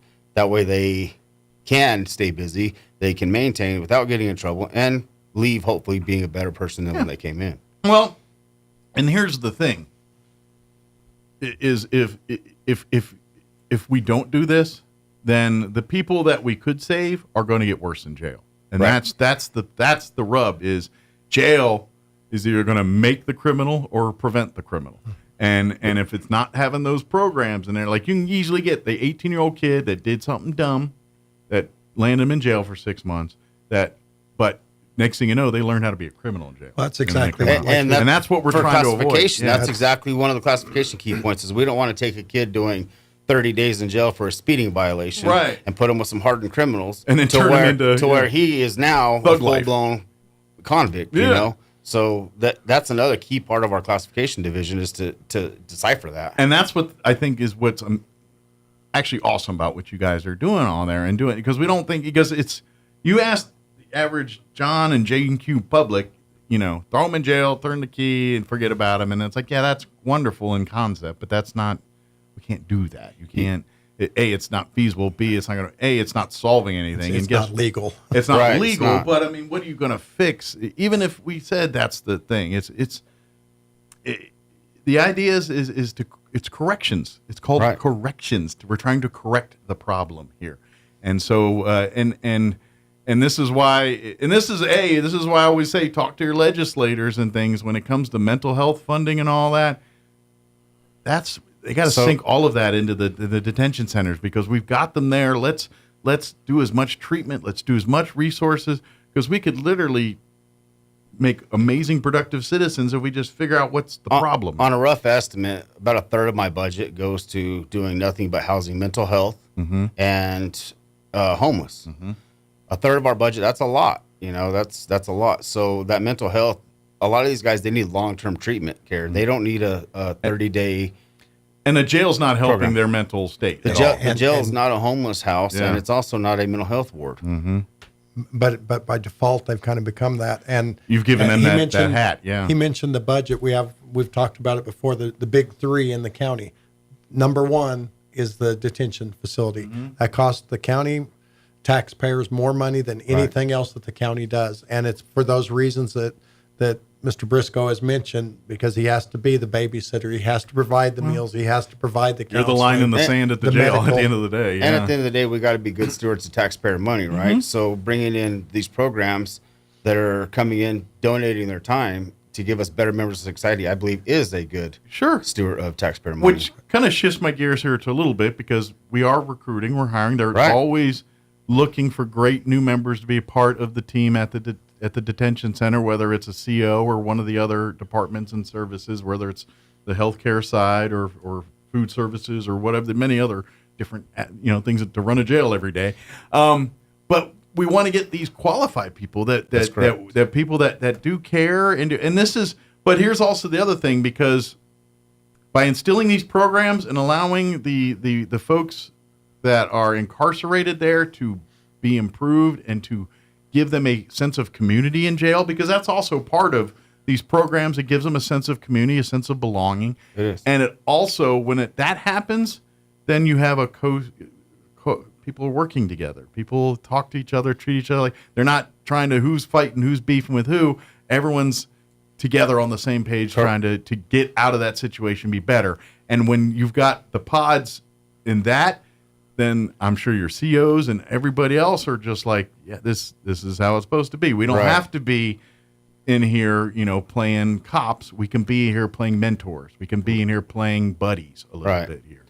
We booked in over I believe it's 3,700 inmates or 3,700 detainees last year. And as a correction officer, you almost get to know every one of them. And well, not almost. You do get to know every one of them, and you know what helps them, what sets them off, what they need.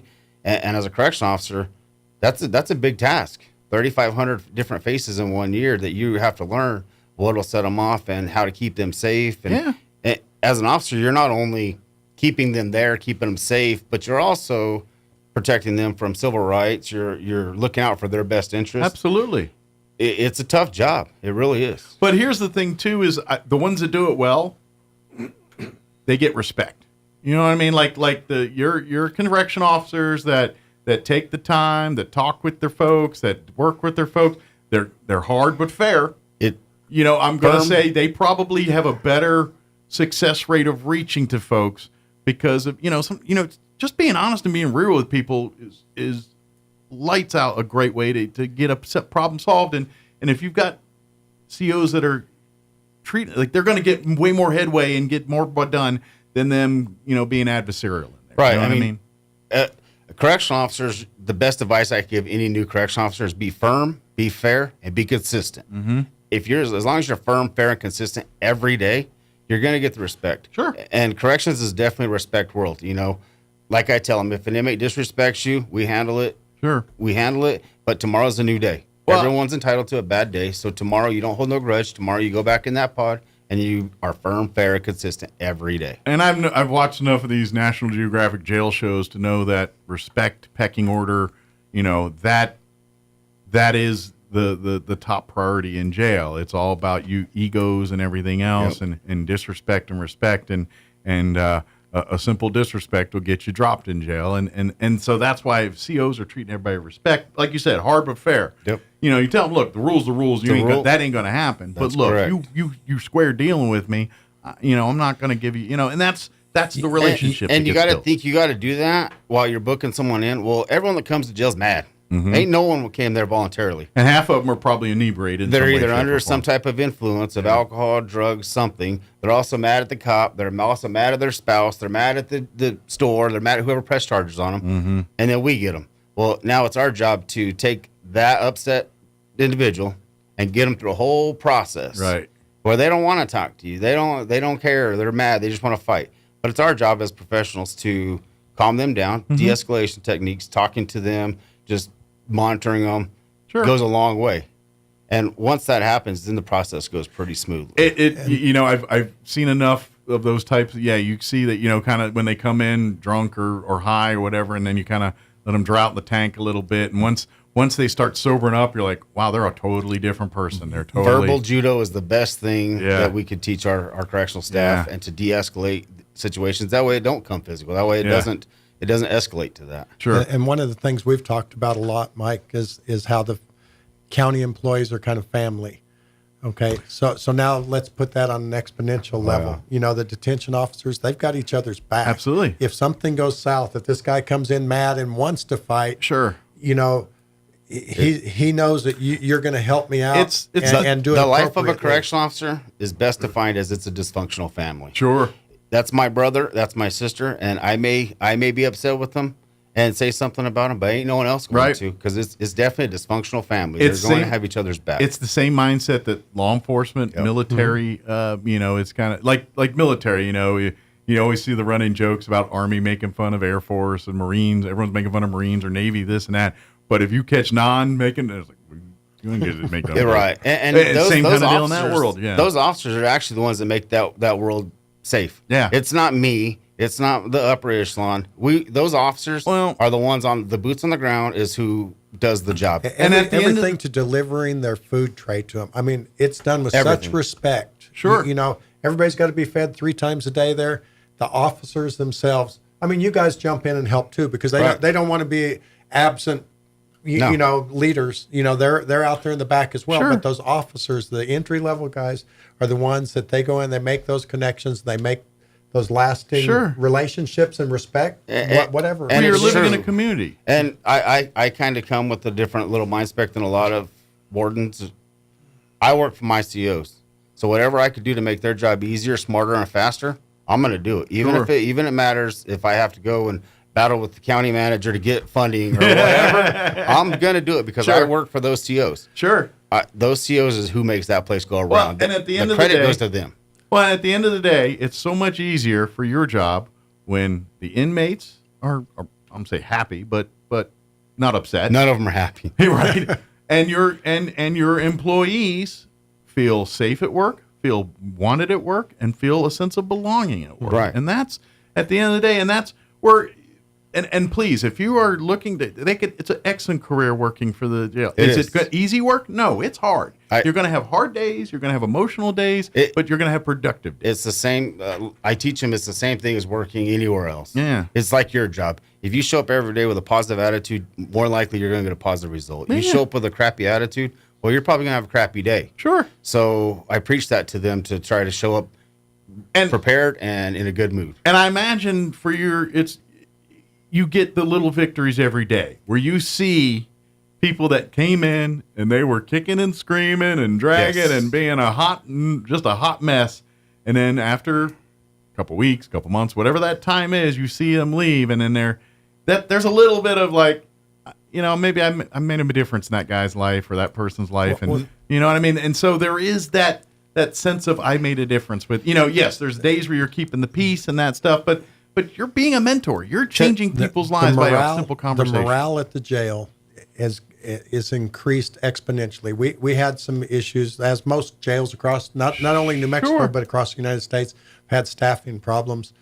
2 years ago, we were at rock bottom. The morale was horrible. We got some new leadership in, started respecting the officers for what they are and what they do. Mm-hmm. And it goes to the point, I told you we went to the jail last Thursday and visited, to the point of the place is clean again. That's all done by the corrections officers. I mean, there's some responsibilities there and there's some orders given and stuff. Sure. True.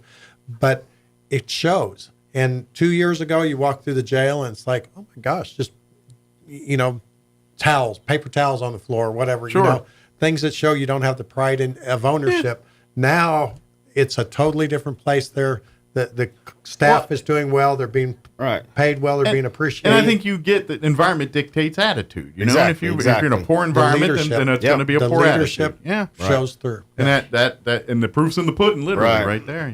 Yeah. We a year and a half, 2 years ago, we were really, really low staffed. We're burning our staff out, and we couldn't.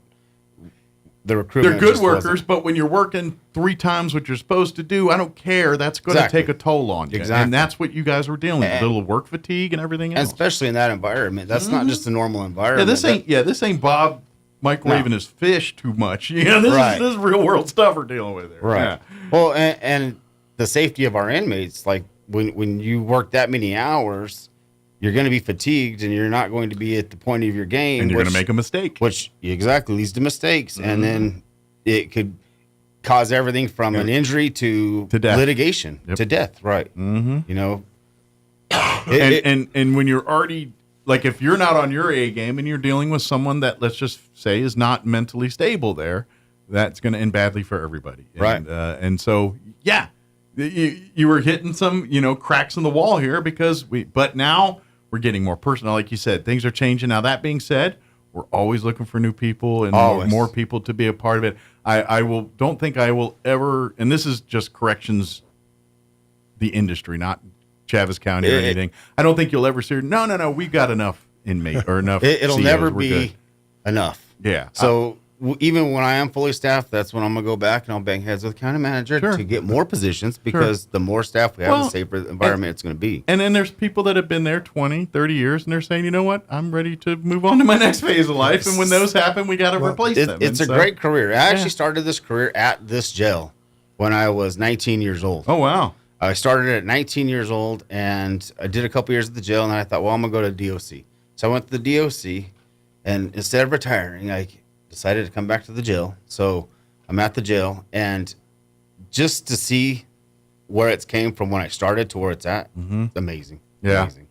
And I'm going to say the folks that work there that have, probably in a few folks that have been there for, they've seen the good, the bad, and the ugly.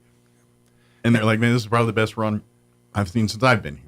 Well, and the good training, they don't just hire someone and say, okay, follow Dave for 5 minutes, and when you get done, come back and we're going to put you in here. I mean, they have a robust training program. Sure. They're working on accreditation through the National Institute of Jail Operations. That's correct. We have a pretty good relationship with this national organization. Yeah. They invited Mr. Briscoe to their elite academy because they came in and saw the changes that were made at our county level and asked him to come and speak and be a part of their elite academy in Utah, I think it was. It was in Utah. And they did that, but all these things are being done to make sure that the staff is better. All the additional, 300 new video cameras you've implemented in the last year? We have. To protect and That's take great. care of the people. Well, it takes money to do the job right. It does. Just, and I will give this out to our county commissioners. They've definitely had my back since I've been there. Yep. Everything I've thrown at them, they've questioned why I need it, and I give them the explanation, and they've had my back 110%. Sure. And that's the two-way street where the county commissioners say, well, you had good answers. And honestly, that was one of my biggest worries about going from the state penitentiary to the jail was, well, I'm gonna have to deal with these county commissioners. But it's been nothing but enjoyable, and they've had my back. And we've done a lot of security upgrades out there, everything from fencing to cameras to we actually have a body scanner, so everyone comes in and gets body scanned. And none of this, but that's what makes this, and this is kind of what you and I talk about every week when we talk about, or not every week, every month when we talk about coming, that's that cohesion. That's just, and it really starts with the commission doing their thing and, the trust and every the department. Right.